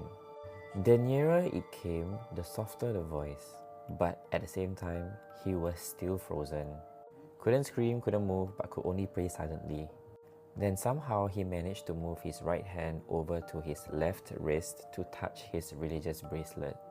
Now if you thought that was all, you're wrong, because this spirit then proceeded to touch his shoulder lightly. At this point, he's still frozen, he couldn't respond, his body just wouldn't budge, and his heart was pounding. And after about 30 seconds, he managed to force his eyes open and continued to silently pray. At this point, he can move his body, so he noticed that the time was around 3:50 am and he bolted straight to his mother's room to sleep for the rest of the night. Then the next morning, when he was sharing his encounter with his family, guess what? His sister said the same thing.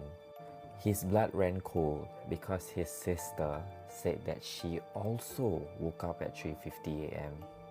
They were both stunned because the sister always studies till late, like 1 to 2 am. So when she falls asleep, she's dead asleep and she does not wake up in between. But that night, she woke up and at the same time as him. So they were both terrified because what the hell happened last night? Could it be the grandfather or could it be someone else? Now if you guys have a story to share, drop them a link in bio and I'll check them out. Are there werewolves in Texas?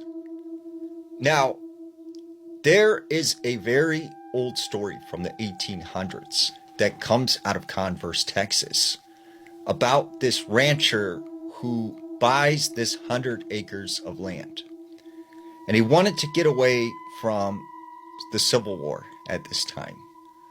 Now, this rancher, he was very rugged and rough. He was an outdoorsman, and he loved to hunt and fish. However, his son was completely opposite. He loved to stay indoors and read. So one day this rancher says, I'm going to make a man out of my son. So he goes inside the house, he gets his son, and he hands him this rifle. And he tells him, I want you to go out into those woods, and I want you to get me a deer. You don't come home unless you have a deer in your hands. So he sends his son to go off into the forest. Couple hours passes, and he sees his son come running. And at this time, he thinks, he's excited. He got a deer. But when his son gets to him, he begins to frantically tell him how he was in the middle of the woods. He's seen this half-man, half-wolf-like creature that tried to attack him, but he managed at the last minute to get away. And his father was just like, you know what, this is ridiculous. You just don't want to hunt. But I'm going to make a man out of you. You go back into that forest and don't you come back till you have me a deer. So once again, he sends his son out. Well, a couple hours passes and his son doesn't return. So the rancher starts to think, maybe he just hasn't caught a deer yet. But deep down, he felt worried. He felt like something might be wrong. So another hour passed and he still hadn't returned. So he goes to the neighbors and they form a search party and they head off into the forest. After about an hour of looking for his son, they come upon this clearing. And out on the clearing, they see this 7-foot tall, half-man, half-wolf-like creature and it has torn his son apart, and it is chewing on him. So they fire 2 shots at this thing, and this thing takes off into the woods. And after that, it's said the rancher became a recluse, would not talk to anyone. And then one day, he told everyone, I'm going to look for the monster that took my son. And he never returned. And a lot of people, still to this day, have claimed to see a wolf-like, man-like creature in Converse, Texas, which also happens to be known as Dogman Alley. There's something about the Arizona desert at night that creeps me out. Now, there was this man named Jacob. Jacob said during this period of time, he worked the late shift from 8 p.m. until 4 a.m. And he said he would have to drive home every morning at 4 a.m. from Prescott to Phoenix. So this one particular night, he found himself on this back highway cutting through the desert on his way to Phoenix. As he's driving, he said up ahead, he noticed his headlights reflecting off of something. And as he got a little closer, he could see what looked like a pair of eyes. And as he got even closer, he began to see that this was a coyote. And the coyote was sitting in the middle of the road. So as he pulls up to this thing, he honks his horn. This thing doesn't move. So then he flashes his headlights. It still doesn't move. So he starts banging on the car, hoping to scare this thing. But it just sits there in front of his vehicle, just staring at him. So he decides, you know what? I'm going to drive around this thing. So he backs up, he gets into the other lane, and he starts to go around it. But right as he tries to pass this coyote, it darts out in front of him. And he hears a loud thump on the front of his car. So he thinks, oh no, I just hit this coyote. And he felt really bad. So he stops the car and he decides to get out. He grabs this light out of his car. He walks around to the front of the vehicle. And he said, there sat the coyote in front of the hood of the vehicle. And as he looks at this thing's face, he said its mouth was wide open. Its eyes were wide open. But the weirdest thing, it had teeth like a human, like a man. Had eyes like a human. And this made him just feel chills down his back. So he runs and jumps back in his car and he locks the door. As he's sitting in his vehicle, he begins to see a hand come up the hood. He sees this man getting up from in front of his vehicle. He was shirtless. He looked Native American. He had longer hair. But he said his ears looked like a dog's ears. They were pointed and, very large. And he said this thing just got up kind of on his hood. It turned his head really fast. And it looked directly in his eyes. And his eyes became illuminated like very bright lights. And he said the next thing he knows, this man turns, takes off running into the desert. So he got in his car, he starts the car up, and he gets out of there. He said he didn't even look back.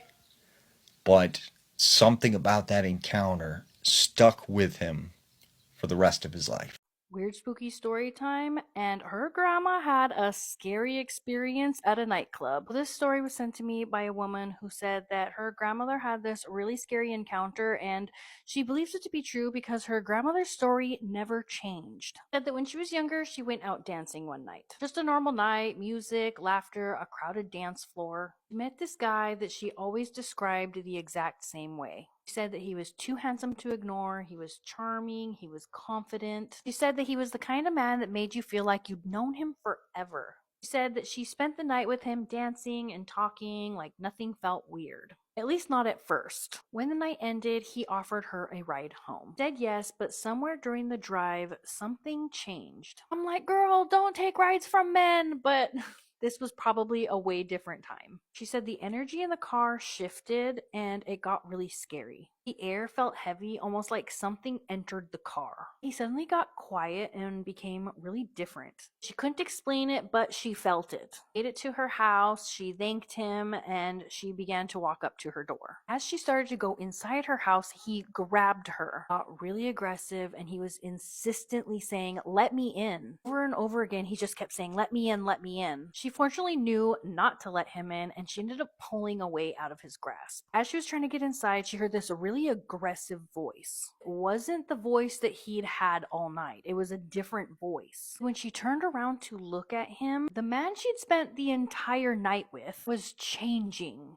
Ooh, I got goosebumps saying that. She said his face was turning into something unnatural. Features on his face started stretching out, that his eyes got super dark. Then horns began pushing out of his head. It wasn't even just what she saw, but it was the feeling that came with it. Like it was pure evil. She began to scream and slammed the door shut behind her. Then she looked outside and he wasn't even there anymore, just like suddenly gone. She didn't hear any footsteps. His car wasn't even there anymore. She said that there was nothing. It was just silence and darkness. She came to realize after that night that whatever it was couldn't get in without her permission. And because she refused, it got angry and kind of exposed itself to her. I want to know, did this happen like locally? Because I want to know, did this happen in like the Bay Area and the Santa Cruz and Runaway County areas? Did this happen from like a flamingo club? Because that's what I want to know. Because yeah, we all know like the infamous flamingo club story, but like there had to have been other things that led up to that. Like that couldn't have been like one time this happened. Maybe that was just the one time he got caught. I don't know. It's a crazy story. Let me know what you guys think, or if you have any crazy stories that maybe your grandparents told you, send it my way. This is a terrifying story about a shadow figure that followed a family. This started when I was 3 years old. We moved to a small reservation because my mom wanted to be back in her hometown. She recently confessed something to me that she'd kept secret from me for years. One night, she tucked me into bed, but when she came back to check on me, she found me sleeping on the floor. The terrifying part wasn't just that I was on the floor, it was that I was perfectly tucked in. Someone had moved my pillow and blanket and tucked me in on the hard ground while I was fast asleep. My mother was terrified, but she remembered what her grandma always told her: never show fear or the entity will know that they've gotten to you. For years, I saw a lady in a white dress with long black hair sitting on my mom's bed. I'd see her every time I walked past the room or when I was home alone with my siblings. I would pray for her to leave and she would vanish for a while, but she always came back. Meanwhile, my mom was constantly having sleep paralysis. My mom would feel something heavy sitting on her chest, staring down at her, or see a tall black mass standing in the corner. We eventually had to move because our family was going through a very hard time. We moved in with my cousin, and while the lady in white stayed behind, something new arrived. I started seeing a tall black figure wearing a top hat. He wouldn't move. He would just stand there and stare. My sister began having dreams about him, but we didn't realize we were both seeing the same entity until we moved to our next house, a much larger 5-bedroom place. The hallway in this new house was long and dark. One night, my mom woke up to the sound of someone laughing loudly and pacing the hall. She was certain it was me. She heard me walking back and forth, talking on the phone, and eventually going into the bathroom. The next morning, she was furious and demanded my phone to check my call logs. But I hadn't called anyone. I had an old Samsung, and the logs were empty. My cousin's son would tell us that he saw a tall black man standing at the end of the hall just staring. The same thing that my sister and I had been seeing. The most proof we ever got was a photo. My dad took a picture of my little brother wearing sunglasses. When we looked closer at the reflection in the lenses, there he was, half of the tall black figure caught on camera. By high school, we had moved and gotten a new house, just my family and I. We were no longer living with my cousin, and I was sleeping alone because my sister had left for college. I kept my LED lights on a soft blue because I was terrified of the dark. In my tradition, the girls would have a sunrise dance, and we kept a cane with bells on it to warn us of bad spirits or to shoo them away. One night at midnight, while I was studying, the bells started ringing on their own. I've never felt fear like that. I jumped up to run to my parents, but when I grabbed the doorknob, it wouldn't turn. It felt like someone was on the other side, physically holding it shut. I fought with it until it finally gave way.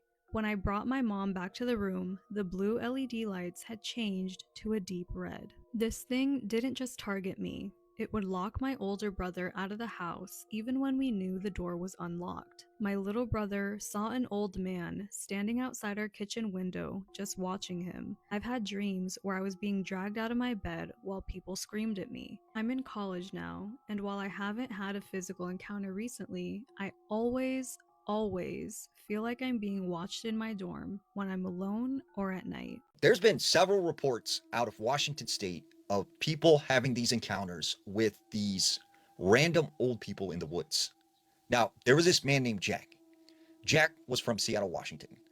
Him and his girlfriend Katie, they decided they were going to go for a jog out near Squanami Pass on this trail that veered off the Pacific Crest Trail. Now, they had planned on going about 5.5 miles. So they get to this parking area at the base of the trail. They get out of their car and they started to jog.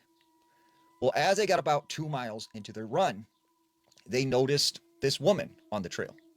She looked probably in her 70s, 80s. She was completely dressed in all white. She had pale white skin, this blank stare on her face. And as Jack and Katie run past this woman, they say hi. She didn't say anything. She just kept on walking. So they go another mile, and as they're running, they see the same woman. Once again, all dressed in white. And they're like, how in the world did she get that far up ahead of us when she was going in the opposite direction? She's 70 years old, and we've been running this whole time. So they continue on. They get to the end of their 5.5 mile run. And right as they stop, they see this woman again, all dressed in white. And they said she just looked at them, smiled, turned, and just started walking off in the opposite direction. So they make their way back to their car. And as they get to the end of the trail, once again, there is this woman, all dressed in white. She looks at them and she says, I guess this is the end of the trail now. And they walk past her, they turn around, and they can see she disappeared. Like she's no longer there. So they get back in their car, and instantly both of them started feeling very ill. When they start the car, they could see it was 6 p.m. And they're like, wait a second, we left at 8 in the morning. How could it be 6 p.m.? They look at their phone. Sure enough, it was 6 p.m. So they couldn't figure out why that run took many more hours than it normally does. And they also started to feel progressively worse to the point where they turned off their car and they ended up falling asleep. And they slept for several hours. And when they awoke, they said they had this weird feeling like someone was watching them. So they left. In this same general area on the Pacific Crest Trail, there was this other man named Gary. Gary said him and his father, they were hiking on this trail one day. And he said they were pretty deep in to where, this was a pretty secluded area and it was pretty thick woods. We said out of nowhere, they hear someone walking through the brush. They said out of the brush, out of the woods, onto the trail, steps this older gentleman, probably 70, 80 years old. Once again, he's wearing these white dress clothes and he's got this pale white skin. They said he looked, very out of place.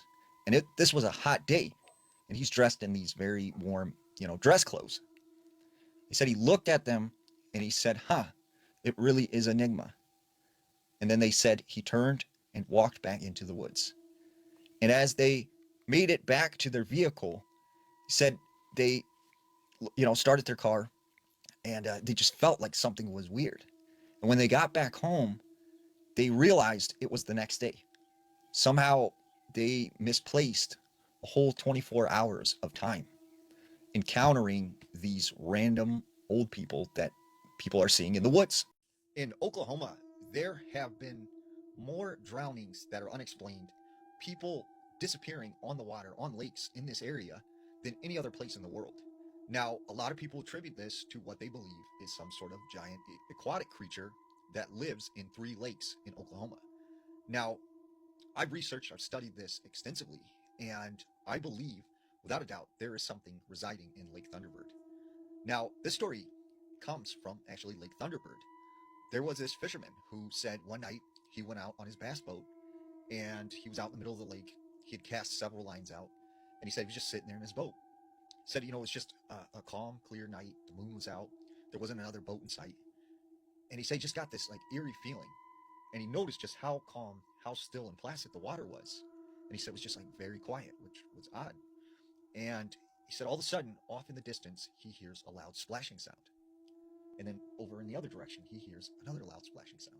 And then in another direction, he hears this loud splashing sound. And he said as he looked out over the water with the moonlight shining on it, he started to see sort of this wake appear, and something very large was moving in the water towards his boat. And it got within a few meters, and then he said it just submerged it, and the water was calm. And so he said, you know what, I'm out of here, I'm pulling the lines in, and I'm going to leave. So he started reeling his lines in, and he said the next thing he remembers, like, he felt this sharp pain up the back of his leg all the way to his back. And he finds himself flying out of the boat into the water and going under. And he said the water was just murky, dark. He couldn't see anything. Something had a hold of him and was pulling him under. And he said that's when he sees these 2 luminous eyes that are staring at him. And he just started to fight as hard as he could to get out of like whatever this was hold. He said he managed to get free, and he starts swimming towards the light of his boat, gets up in his boat, and he just accelerates towards the shore. He gets to the dock, gets out of the boat, and he goes up to the shore. And that's when he notices he has several lacerations all up his leg and all up his back. And he said right at that moment, he heard a loud splashing sound right by the dock. And he said there was this canoe that was tied off. And he said these like tentacles came out of the water, grabbed onto this canoe, and submerged this thing. And he said it just terrified him, and he ran out of there and has not been back to this place since. This second story takes place in the same area at the RV park. There was a woman who was staying there. She takes her dog one night for a walk along the lake. And she said she just remembered hearing splashing sounds coming from the water. And at first she thought it was just like a fish, but she said, you know, whatever it was really large.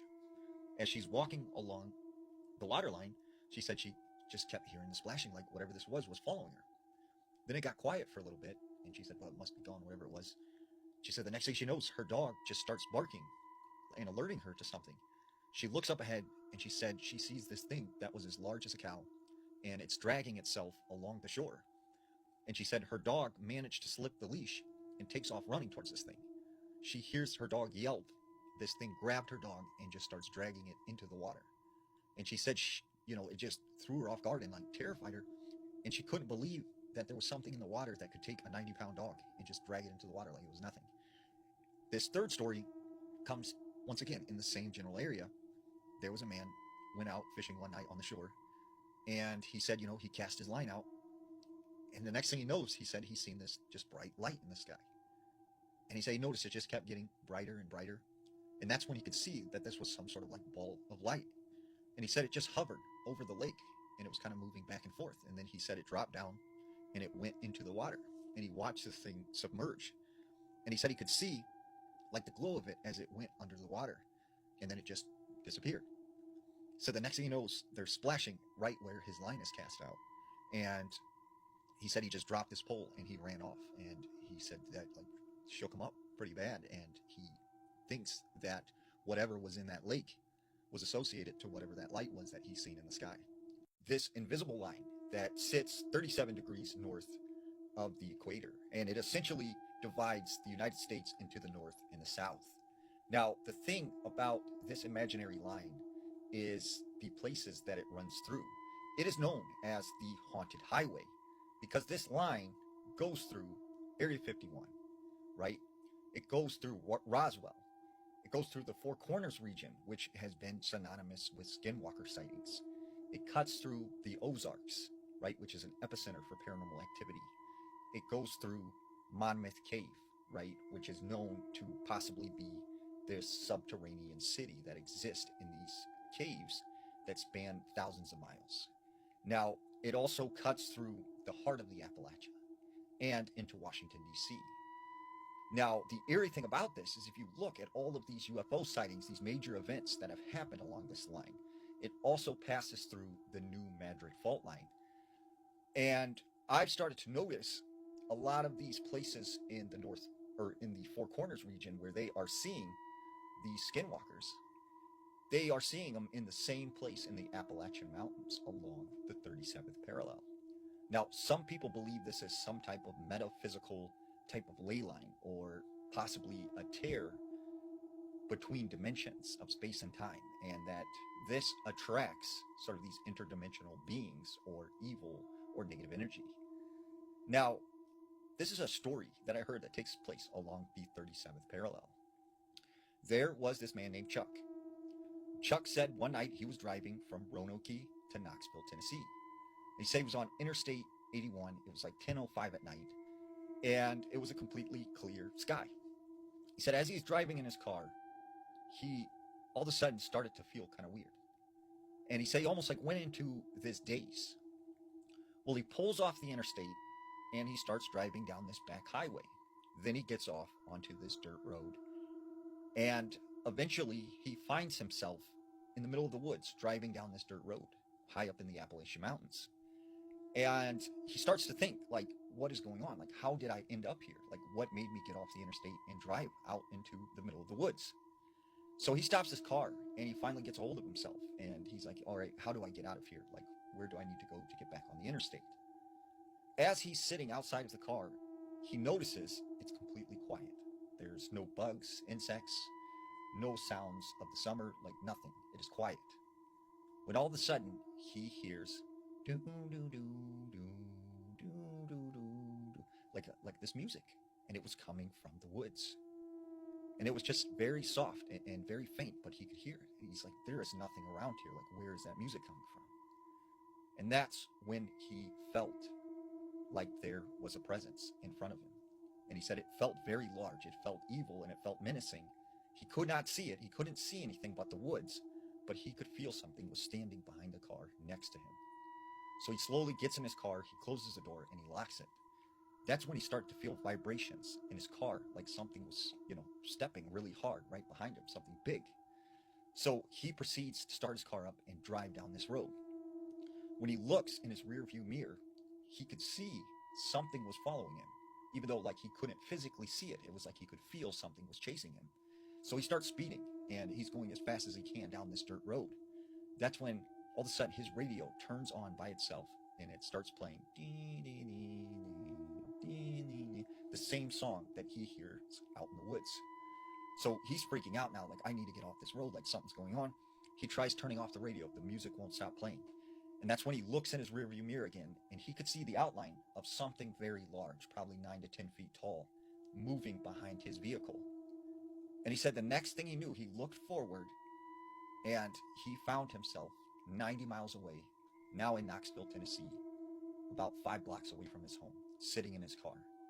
And he still to this day has no idea what happened to him, outside of the fact he was driving on the 37th. There's one word you should never say. Absolutely never ever say the word skinwalker. Because when you say this word, you are sending up a beacon to say, hey, I'm here. And you are inviting this thing, right, to come after you. Even thinking about it, even watching videos about it, can bring it about. And that's why a lot of Native American cultures, if you ask them questions about it, they don't talk about it at all. They want to forget about it, that even happened. I've heard that the reason it doesn't like you to say that word is because you are essentially calling it what it is. And by acknowledging and saying its name, you are, right, telling it that it is evil, right? I heard this story. There was a man, and he was driving down this highway one night. Now, he didn't believe in any kind of legend or lore. And so he's on the phone with a friend, and he's talking to him, and he mentions the word. And his friend's like, oh, no, man, you're not supposed to say that. Don't you know that?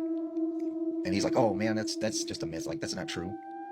And as he's driving down this road, he slams on his brakes because he sees something on the side of the road, like kind of going out into the road. When he looks closely, he sees it's some kind of like coyote. And he said as he got a better look at the coyote, he could see that it had yellow eyes. So that kind of freaked him out a little bit, and he kind of just drives around this thing. And he starts slowly going, watching it in its mirror to see what it does. Well, it starts running after his car. And he starts speeding, and he's going as fast as he can. And this thing is chasing him and keeping up with his vehicle. Well, he thinks he's finally lost it because he doesn't see it anymore.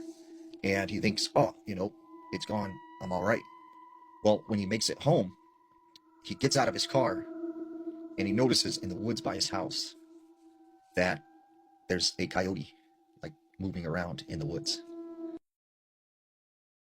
Now, it's no surprise that plantation houses still standing today are considered some of the most haunted places you can visit. But I think Myrtle's plantation takes the cake. The home was built in 1796, and now, 230 years later, people are still able to visit. Guests not only report feeling the unsettled spirits of the past, but the house has enough tragedy tied to it that it's no wonder it's considered one of the most haunted homes in the country. And there are multiple pictures to prove it, like the mirror in the home that's said to hold the spirits of the previous owner's children. The first owners of Myrtle's plantation were the Woodruff family. Mr. Woodruff was a judge who owned enslaved people, which unfortunately was the norm for that time and area. Well, one of the slaves was a woman named Chloe, who, as you can imagine, was the victim of Mr. Woodruff's horrific abuse. It was said that Chloe would listen in on the Woodruff family's conversations and try to modify her behavior to fit their needs. Well, one day, Mr. Woodruff caught Chloe eavesdropping and cut off her ear as punishment. As a result of her mutilation, she wore a green turban to cover it up. On the 9th birthday of one of the 2 Woodruff children, Chloe baked the family a birthday cake, as she normally would. She served the cake to Mrs. Woodruff and her 2 children, who both fell ill and died shortly after consuming it. It was later discovered that Chloe had poisoned the cake with oleander leaves. Some sources suggest that it was never Chloe's intention to actually kill the 3 family members, but rather that she planned to use only enough oleander leaves to make them sick so she could nurse them back to health. That way, the family would see how much they depended on her, sparing her from a life of even greater hardship than the one she was already facing. But others say that this was Chloe's form of revenge against Mr. Woodruff for the years of torture she had endured at his hands. Because the dosage was lethal and ended up killing Mrs. Woodruff and her 2 children, word spread about Chloe's actions, and she was hanged in front of everyone. Once she was dead, her body was weighed down with rocks and thrown into the Mississippi River. And this is a picture that many believe shows Chloe's spirit in the background. Now, there's a lot more that happened at this home between Chloe's death and the 1970s, but for the sake of this video's length, I'll touch on those events in a different video if you guys want. But it wasn't until the 1970s that the hauntings at Myrtle's plantation became undeniable. At the time, the home was owned by the Myers family, and multiple family members and guests reported sightings of a young black woman wearing a green turban moving throughout the property. In 1992, this photo was taken. It was intended to secure an insurance policy for the home in case of a fire or natural disaster, but instead, it captured the ghostly figure many now believe to be Chloe. The owners reported that no one was in this area at the time the photo was taken. In the grand hallway of the home, there's an antique mirror just outside of the dining room where visitors report seeing the Woodruff children appearing behind them in the mirror's reflection. It's also been noted that each time the mirror is replaced or resilvered, the same child-sized handprints continue to resurface on the mirror's glass. Let's read some scary stories. This first one is titled Gray Skin, Yellow Eyes. I'm a pretty avid hiker and have never encountered anything like this before. I've seen plenty of bears, birds, snakes, etc., but this was different. I was visiting a Florida state park called Hontoon Island State Park, and you have to take a ferry over to it. There's a walking trail called the Wet Trail that runs along the river. If you're planning on going far, fair warning, about a mile in, we found 17 rattlesnakes, so be ready for that if snakes aren't your thing. At the end of the trail, they have a Native American shell mound. My buddy and I got to the top of this roughly 30-foot mound, and were looking out over the river when I turned around and saw a face staring at me from behind a log. The features were human, but not fully detailed. The lips and skin were gray, and it had these yellow eyes, not glowing, just yellow. It looked like it was hiding there watching us. And then it just went poof. Gone in a blink. It really scared me, and I've been searching around the internet looking for something similar. Before I saw it, my buddy said he felt like something in the woods was watching us. It was probably one of the most horrifying moments of my life. The way it looked at us felt like we were prey. The second story is titled, My First Paranormal Experience. My wife and I spent our anniversary last week in a floating cabin at Hales Bar Marina in Guild, Tennessee. We knew the area was haunted, but didn't expect any encounters. On the second night we were there, I pulled up a video online about some paranormal investigators' experiences in the old powerhouse, which still stands where the dam used to be. My wife was a little creeped out by it, but we watched it anyway. We then went to sleep around midnight. I woke up around 3 a.m., which is not unusual for me, and picked up my phone to pursue Reddit. I'd been awake for a couple of minutes when I distinctly heard a person whistle in the kitchen/living room area. Our little dog heard it too and popped his head up. I asked my wife if she heard it, but she was asleep. I wasn't scared or freaked out, and a few minutes later went back to sleep. Later that morning when we got up, I googled, "Do the ghosts at Hales Bar whistle?" and I got this response. Quote, "Local legends and paranormal investigators frequently report hearing phantom whistles at Hales Bar Dam, often attributed to the spirits of workers or those displaced by the river. Witnesses also describe hearing heavy footsteps, children's voices, and slamming doors near the old powerhouse." The next story is called The Night We Don't Talk About. I live in a small town, and there's an old legend about this town that I actually believe. My two friends and I were being idiot teens and went out at 12 a.m. in the morning, wanting to go for a walk in the forest. We all wished we never did it. We don't talk to one of the girls anymore. She didn't see what my best friend and I did anyway. So on to the actual story. We went out at 12 a.m., bored out of our minds. We were all camping in our friend's front yard for about 30 minutes. Walking around our town, trying to get towards the forest, where there's an old cemetery that isn't far from said forest, and around it some old houses that were falling apart. There's an old story about a married couple living in one of the old houses at the far back. The old broken down house, it was said that the husband fell in love with a woman, and the wife found out and confronted him, but sadly he took great offense, and it's said that he unalived her and dumped her down the old well that has now been boarded up, and there are stones around it. It's destroyed now. It says she still floats near the house, never going further than the cemetery that night. That night when me and my friends were fooling around, we were close to the cemetery when I paused, and my best friend did too. We both talked after, but admitted we felt an unbearable amount of dread, but we ignored it and kept walking like idiots. But when we got around the corner and the cemetery came into full view, there floated a woman, or at least what looked as if she was floating. She looked soaked from head to toe, dripping almost. She wore a long dress. It was blowing in the wind. I can still remember it like it was yesterday. The friend we don't talk to anymore looked at me weird and said she saw nothing, but my best friend sounded like she was going to cry, telling us we should go head back to our tent. I agreed, and we quickly started heading back. I kept looking back, and so did she. I have never moved so fast while trying to look calm. Me and my best friend don't go out anymore at night. Not only are we too scared, but it feels as if we're asking for trouble when we do. I've always been sensitive to the spiritual world, ever since I was little, around 3 years old. I have many scary stories to share with all of you. But let me start by sharing one of the most terrifying experiences I went through. The story takes place in my old hometown in Nevada. I was 14 years old, living with my parents and my big brother, who is 9 years older than me. We lived in a double-wide mobile home in a very small town with 5 casinos that employed and housed the whole town of Jackpot, Nevada. By this age, I had already experienced a fair share of creepy moments and real-life nightmares. This began in the summer of 2003, when the temperature reached 100 degrees out, and everybody was enjoying it. My house was originally a 2-bedroom mobile home. At the entrance of the house was the living room, to the right was my brother's bedroom and the main bathroom, and then to my left was part of the living room that connected to the kitchen. My room was an addition to the house, made years later. My bedroom door was the back door that used to lead to the backyard. The door had a small vertical sliding window which was slightly frosted, so it was possible to see when anyone passed by my bedroom door. I would often hang out in my room and listen to Selena. I would stay home alone when my parents would go grocery shopping, which was about an hour away from where we lived. I would hear noises like dishes rattling or large items being dragged. For some reason, I would imagine like someone dragging a dead body.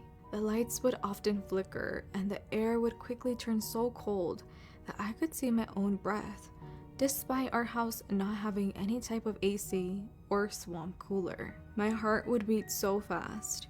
I could feel it throbbing loudly, and the little hairs on the back of my neck would stand on end whenever I would hear these dragging noises. So I would just go outside to wait for my parents to come home.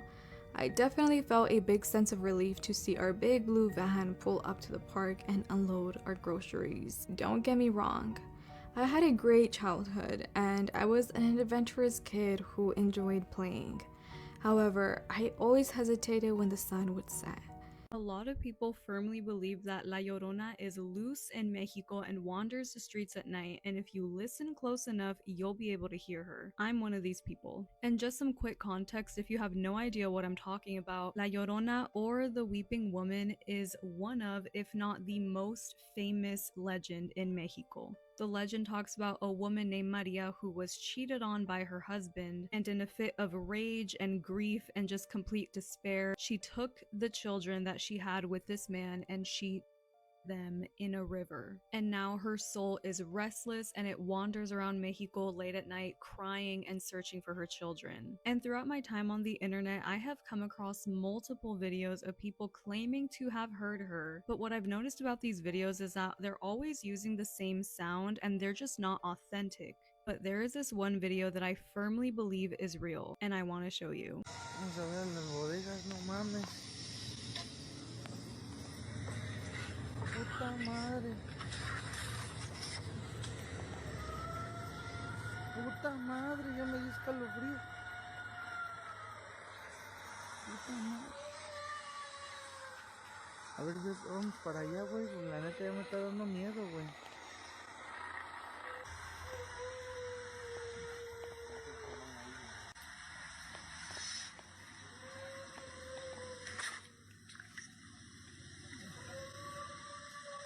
No hay nada, güey. Puta madre, Rafael, mejor vámonos, güey.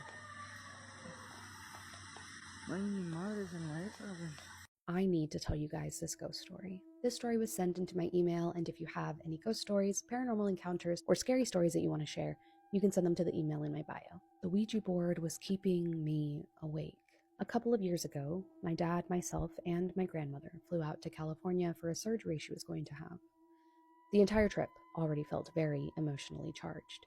All of the worries and uncertainties of the situation left us feeling on edge.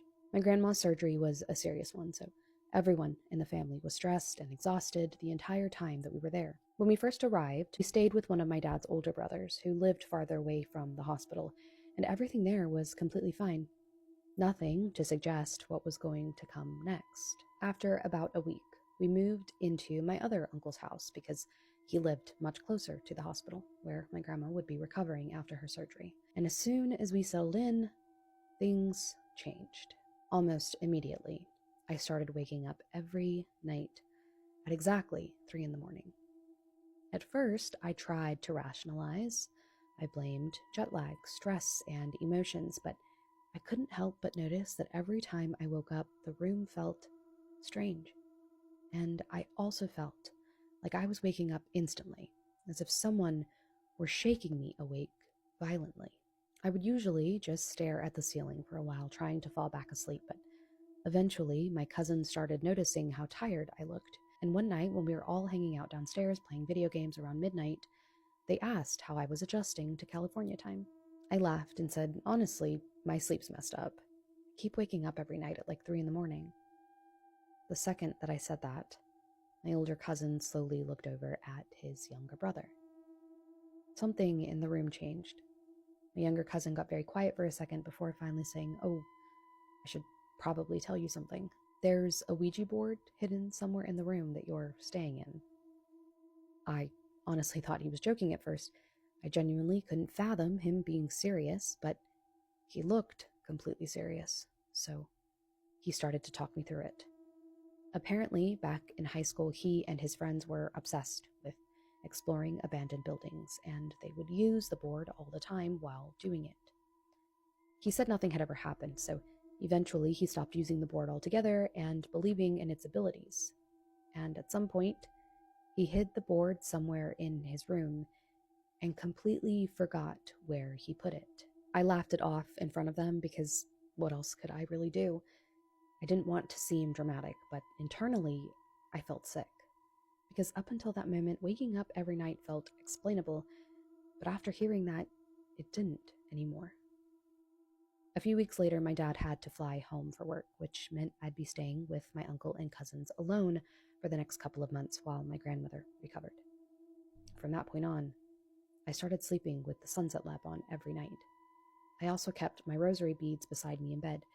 I'm not even overly religious, but something about that room made me desperate to feel protected. Most nights, my cousins and I stayed up late anyway, watching movies, driving around town, playing games until 1 or 2 in the morning, but no matter how late I went to sleep, 3 a.m. still came around, and every night, like clockwork, I woke up and would have this horrible feeling that someone else was awake in the room with me. I never saw anything clearly, but it was always as if there was movement somewhere just outside my line of vision. Like if I turned my head too quickly, I'd catch someone standing there. One night in particular still freaks me out to think about.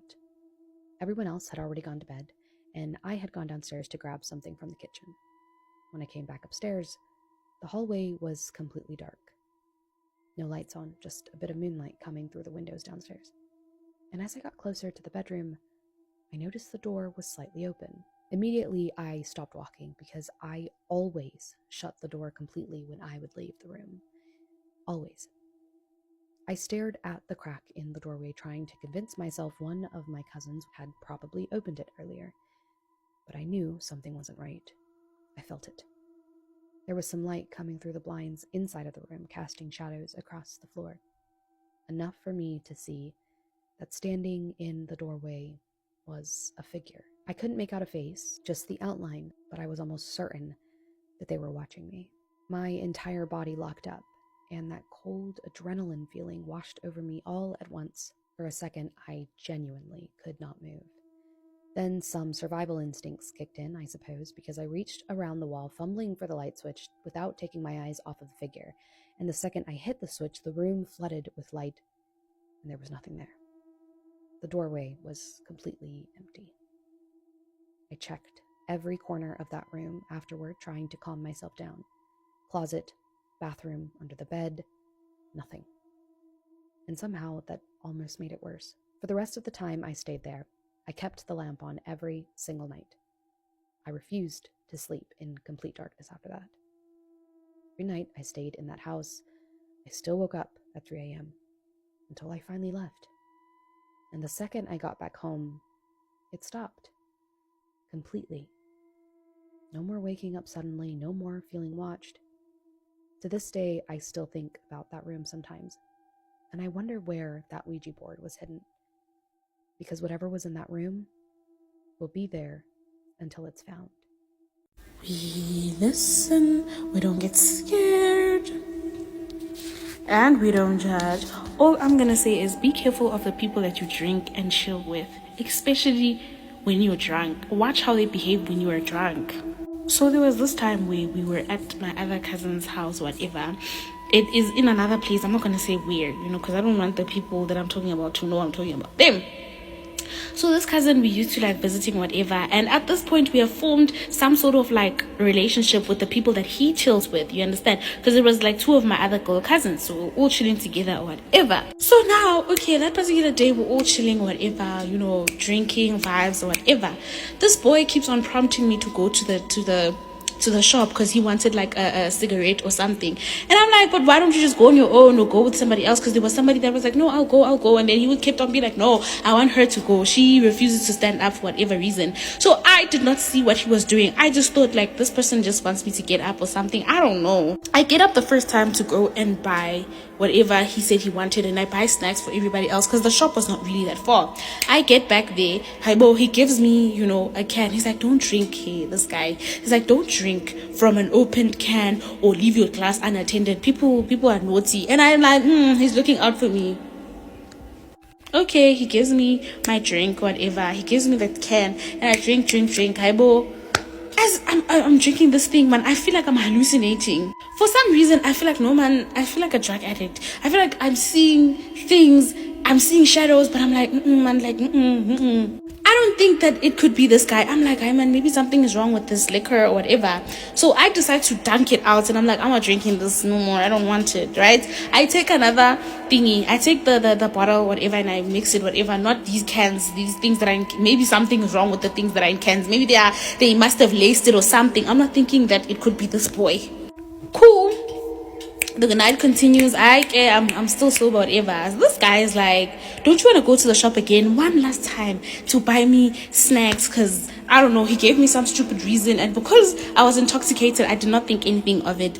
And again, guys, he makes me go to the shops alone. At this point, he accompanies me to the gate because everybody's sitting indoors. It's late now. Everybody's sitting indoors. When he gets to the gate, he's like, man, the shop is over there. It's not that far.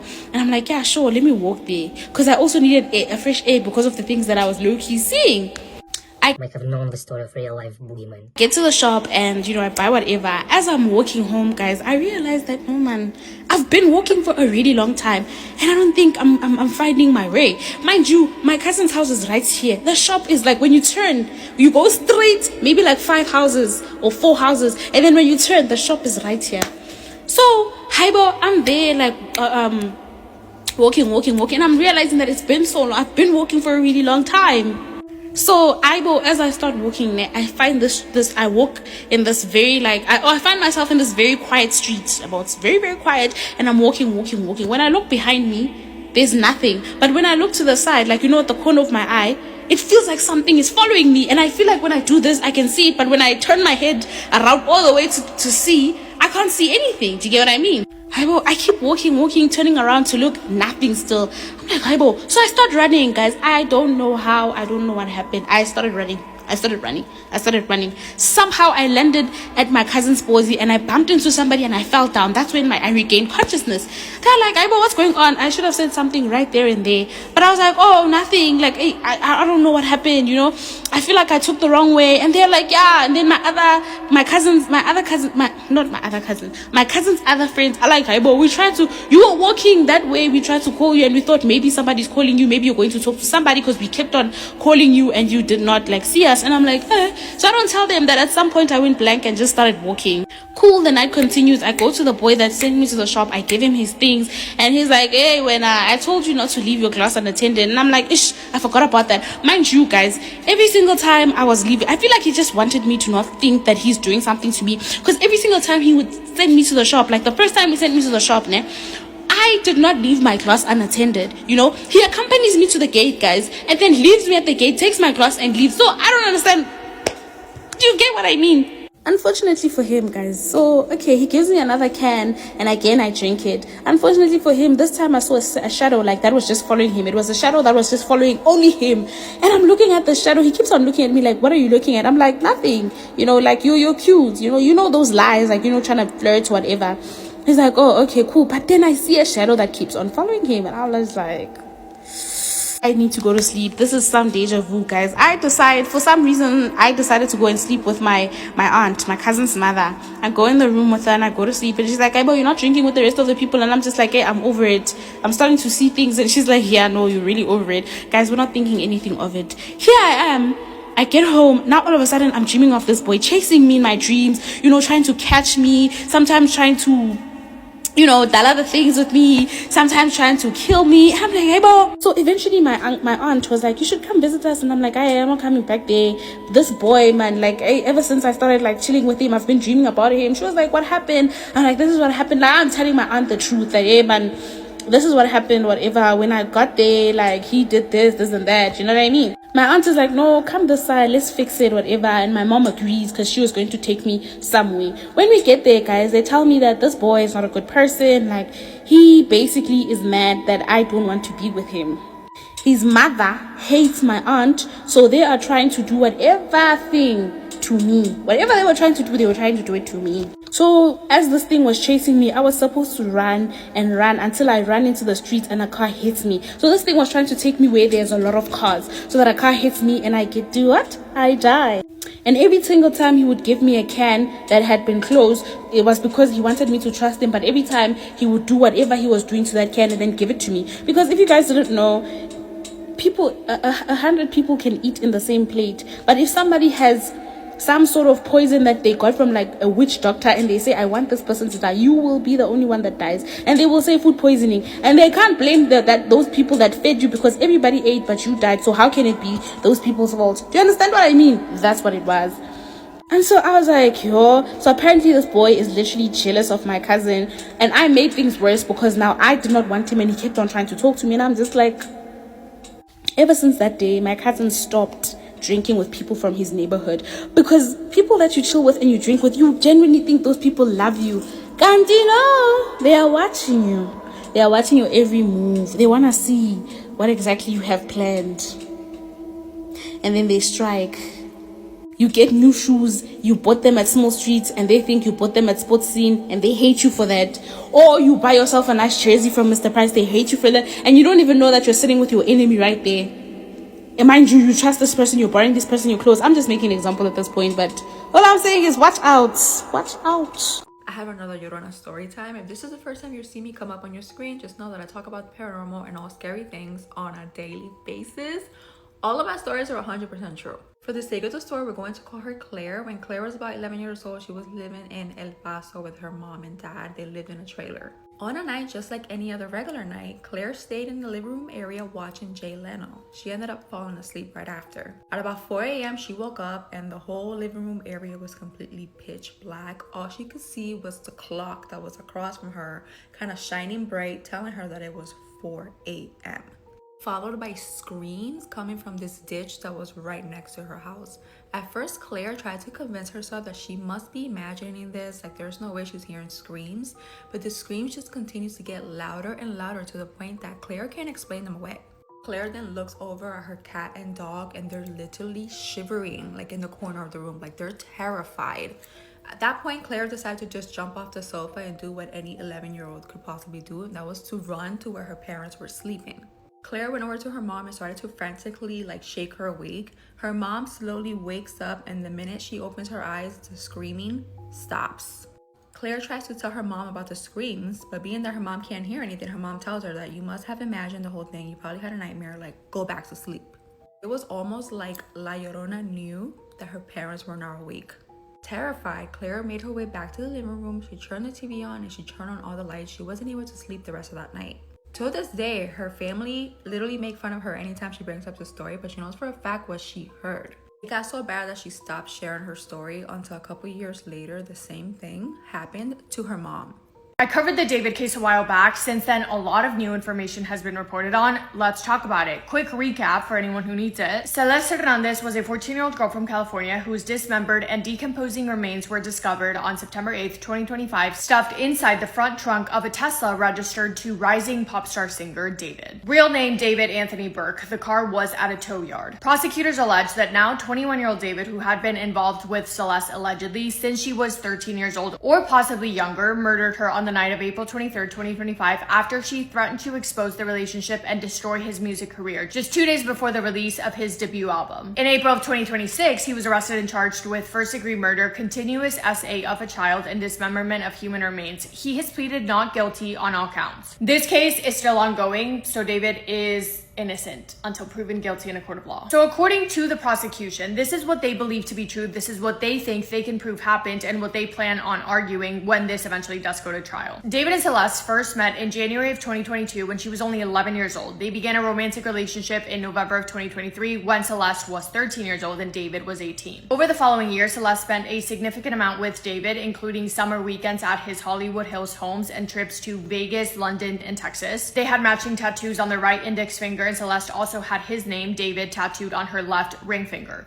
When Celeste's parents reported her missing in early 2024, Riverside County officials found David's phone number in her phone records and they contacted him. Los Angeles County officials then conducted a wellness check at David's rental home on February 17th of 2024, and they told him then that Celeste was only 13 years old. This was a previous time that she went missing, but despite this, prosecutors alleged that David, quote, continued to pursue her, allegedly even paying a junior high school student in Celeste's class $1,000 to give her a cell phone so that he could contact her without her parents knowing. In March of 2025, Celeste sent David a text message that prosecutors have now entered in as evidence. It read, quote, all we do is have just hang out, man, I want more than that for myself, end quote. The night before Celeste is believed to have been murdered, she and David had a lengthy argument. Text messages describing how she had become extremely upset, jealous over his relationships with other women and girls, and angry that he had led her to believe that they had a future together. She threatened to disclose damaging information regarding their relationship to, quote, end his career and destroy his life, end quote. The timing of that argument is important because David's debut album, Withered, was scheduled to release in April of 2025, just 2 days away, 2 days after that argument. He had product endorsements, he had a lot of contracts signed, and he also had an entire world tour booked. According to the prosecution, on April 23rd of 2025, David sent an Uber to go pick up Celeste from her house at approximately 8:40 p.m. We also know that Celeste told her family members that she was going to go hang out with a guy named David. She arrived at his Hollywood Hills home around 10:10 p.m. Prosecutors say that within minutes of her arriving, David ended her life. At approximately 10:30 p.m., just 20 minutes after Celeste had arrived at his house, David allegedly texted Celeste's phone asking where she was. Prosecutors described this as part of, quote, premeditated plan to cover up the murder as she was already dead by this time, end quote. Her date of death was officially listed as, quote, on or about April 23rd, 2025, end quote. What followed, according to prosecutors, was one of the most methodical and disturbing cover-up attempts in recent Los Angeles criminal history. David bought two online that he then used to dismember Celeste's body in an inflatable pool. He also purchased a body bag and heavy-duty laundry bags. Prosecutors believe that Celeste's body was dismembered on May 5th, approximately 2 weeks after the murder. During a later search at his Hollywood Hills home, LAPD reportedly found evidence inside of the garage consistent with the dismemberment of Celeste's body. Samples were tested and they matched her DNA. The inflatable pool was also located, and officers noted that it had multiple little cuts. Small blue plastic fragments were also found embedded in the remains, and an expert with the Los Angeles Police Department made, quote, a physical fit match from the blue fragments to the blue inflatable pool, end quote, in which they believe that Celeste's body was dismembered. So he did what he did inside of the inflatable pool to not get evidence everywhere, I guess, and they believe that there is evidence of that not only in the pool, but also directly on the remains. Prosecutors alleged that David then, quote, amputated her left ring and pinky fingers because her ring finger contained a tattoo of his name, end quote. Her fingers have still not yet been recovered.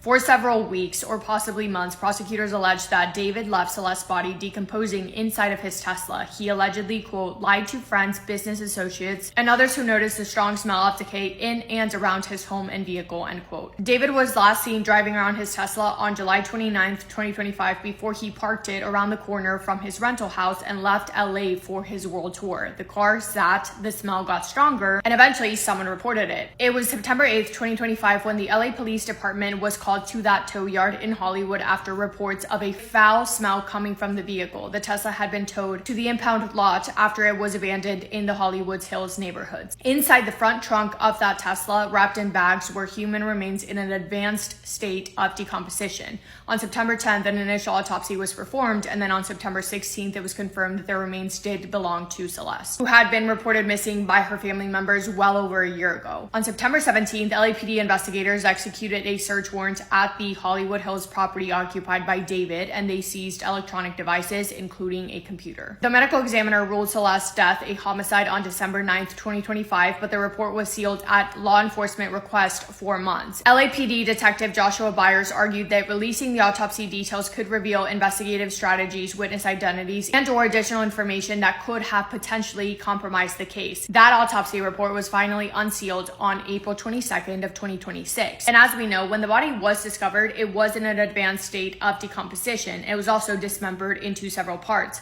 It's from those results as well that we now know that some of her fingers were not there. On April 16th, 2026, nearly 7 months after the remains were found, David Anthony Burke was arrested by the LAPD. Prosecutors claim to have 40 terabytes worth of evidence, including data that they took from phones, computer tablets, and David's iCloud. And following his arrest, prosecutors reported finding a, quote, significant amount of CSAM on his iCloud storage account. Other evidence they also obtained include photos of Celeste and David engaging in activity, if you know what I'm talking about, as well as text messages showing how David allegedly manipulated her. Please keep in mind, she was a child, he was not. As of where the case stands today, the preliminary hearing, that hearing is where a judge will determine whether there is or isn't enough evidence for this case to move to trial. That has been postponed from May 1st to May 26, 2026, after the defense requested more time to review just how much evidence there was. Defense attorneys have also expressed concern about the fact that this case is receiving a lot of media attention, raising concerns about being able to find a fair jury.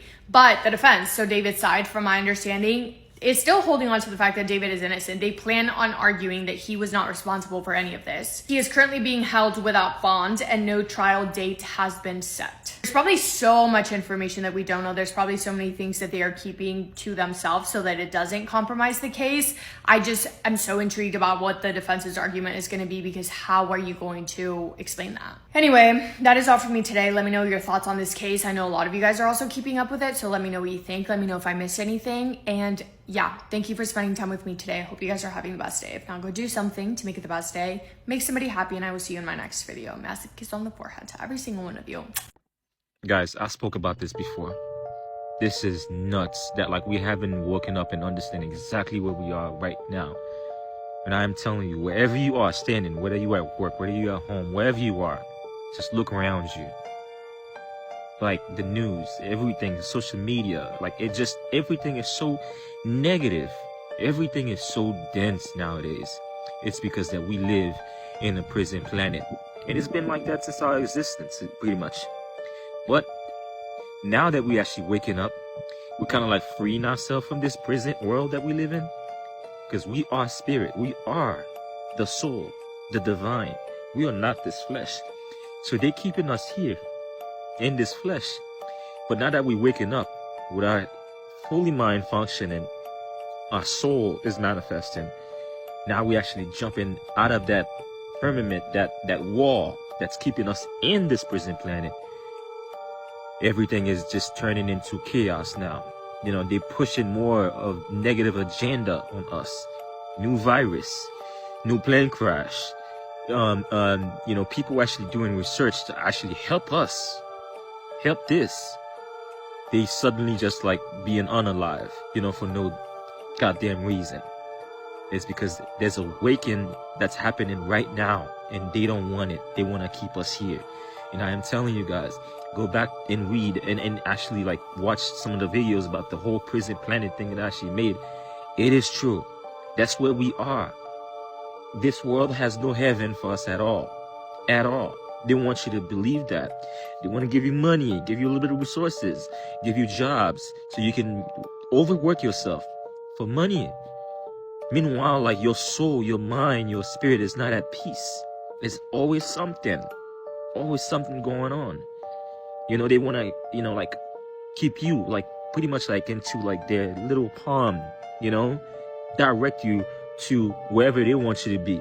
They give you the dreams. They give you the life. They give you your own destiny.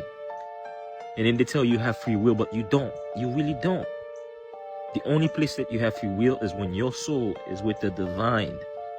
That's the will God. The one that was actually like, I'm talking about controlling this world, giving you the books, the commitments, everything, like to keep you in line. We praying to the wrong source, I'm telling y'all.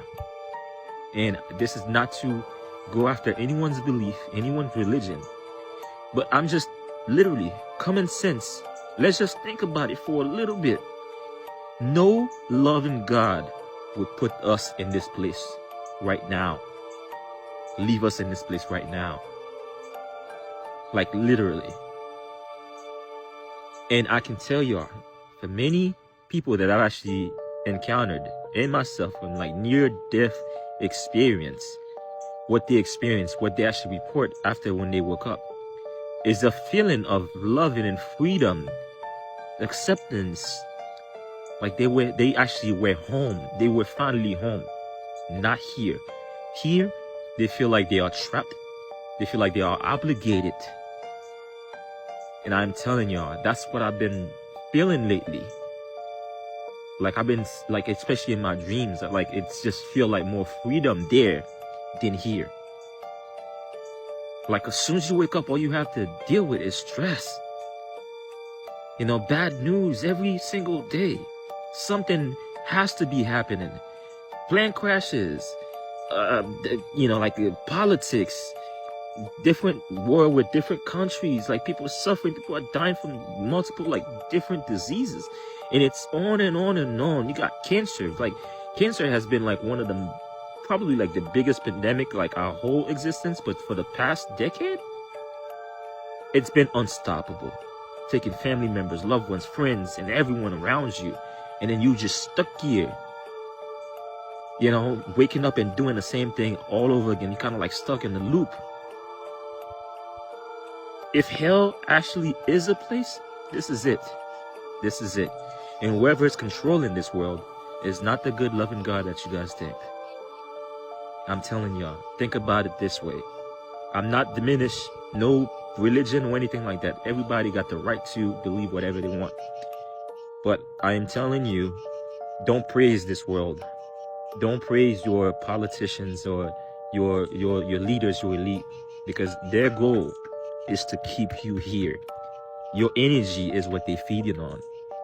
The more you overwork yourself, you overthink things, you breathe that energy out, you know. So like they're gonna keep you to suffer, to go through diseases, go through hardship, everything that they can do to get you to be in the negative. So all I'm asking, very simple, just do what you got to do here, you know, to strengthen your soul, your spirit, this mind.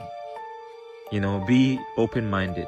Listen to others, because we all have, you know, like some kind of like, you know, like a, you know, wisdom that we can share with each other. Listen more. All right? Don't just pick up a book and just read it and then just go about it. Live your life like, you know, like they tell you to do. You know, be outside the box. That's why this page is called Outside the Box. Stop being a sheep and just like follow the crowd. Step out. Create your own path. That's what they don't want you to do, because like when you do that, that's your free will. That's when you're free.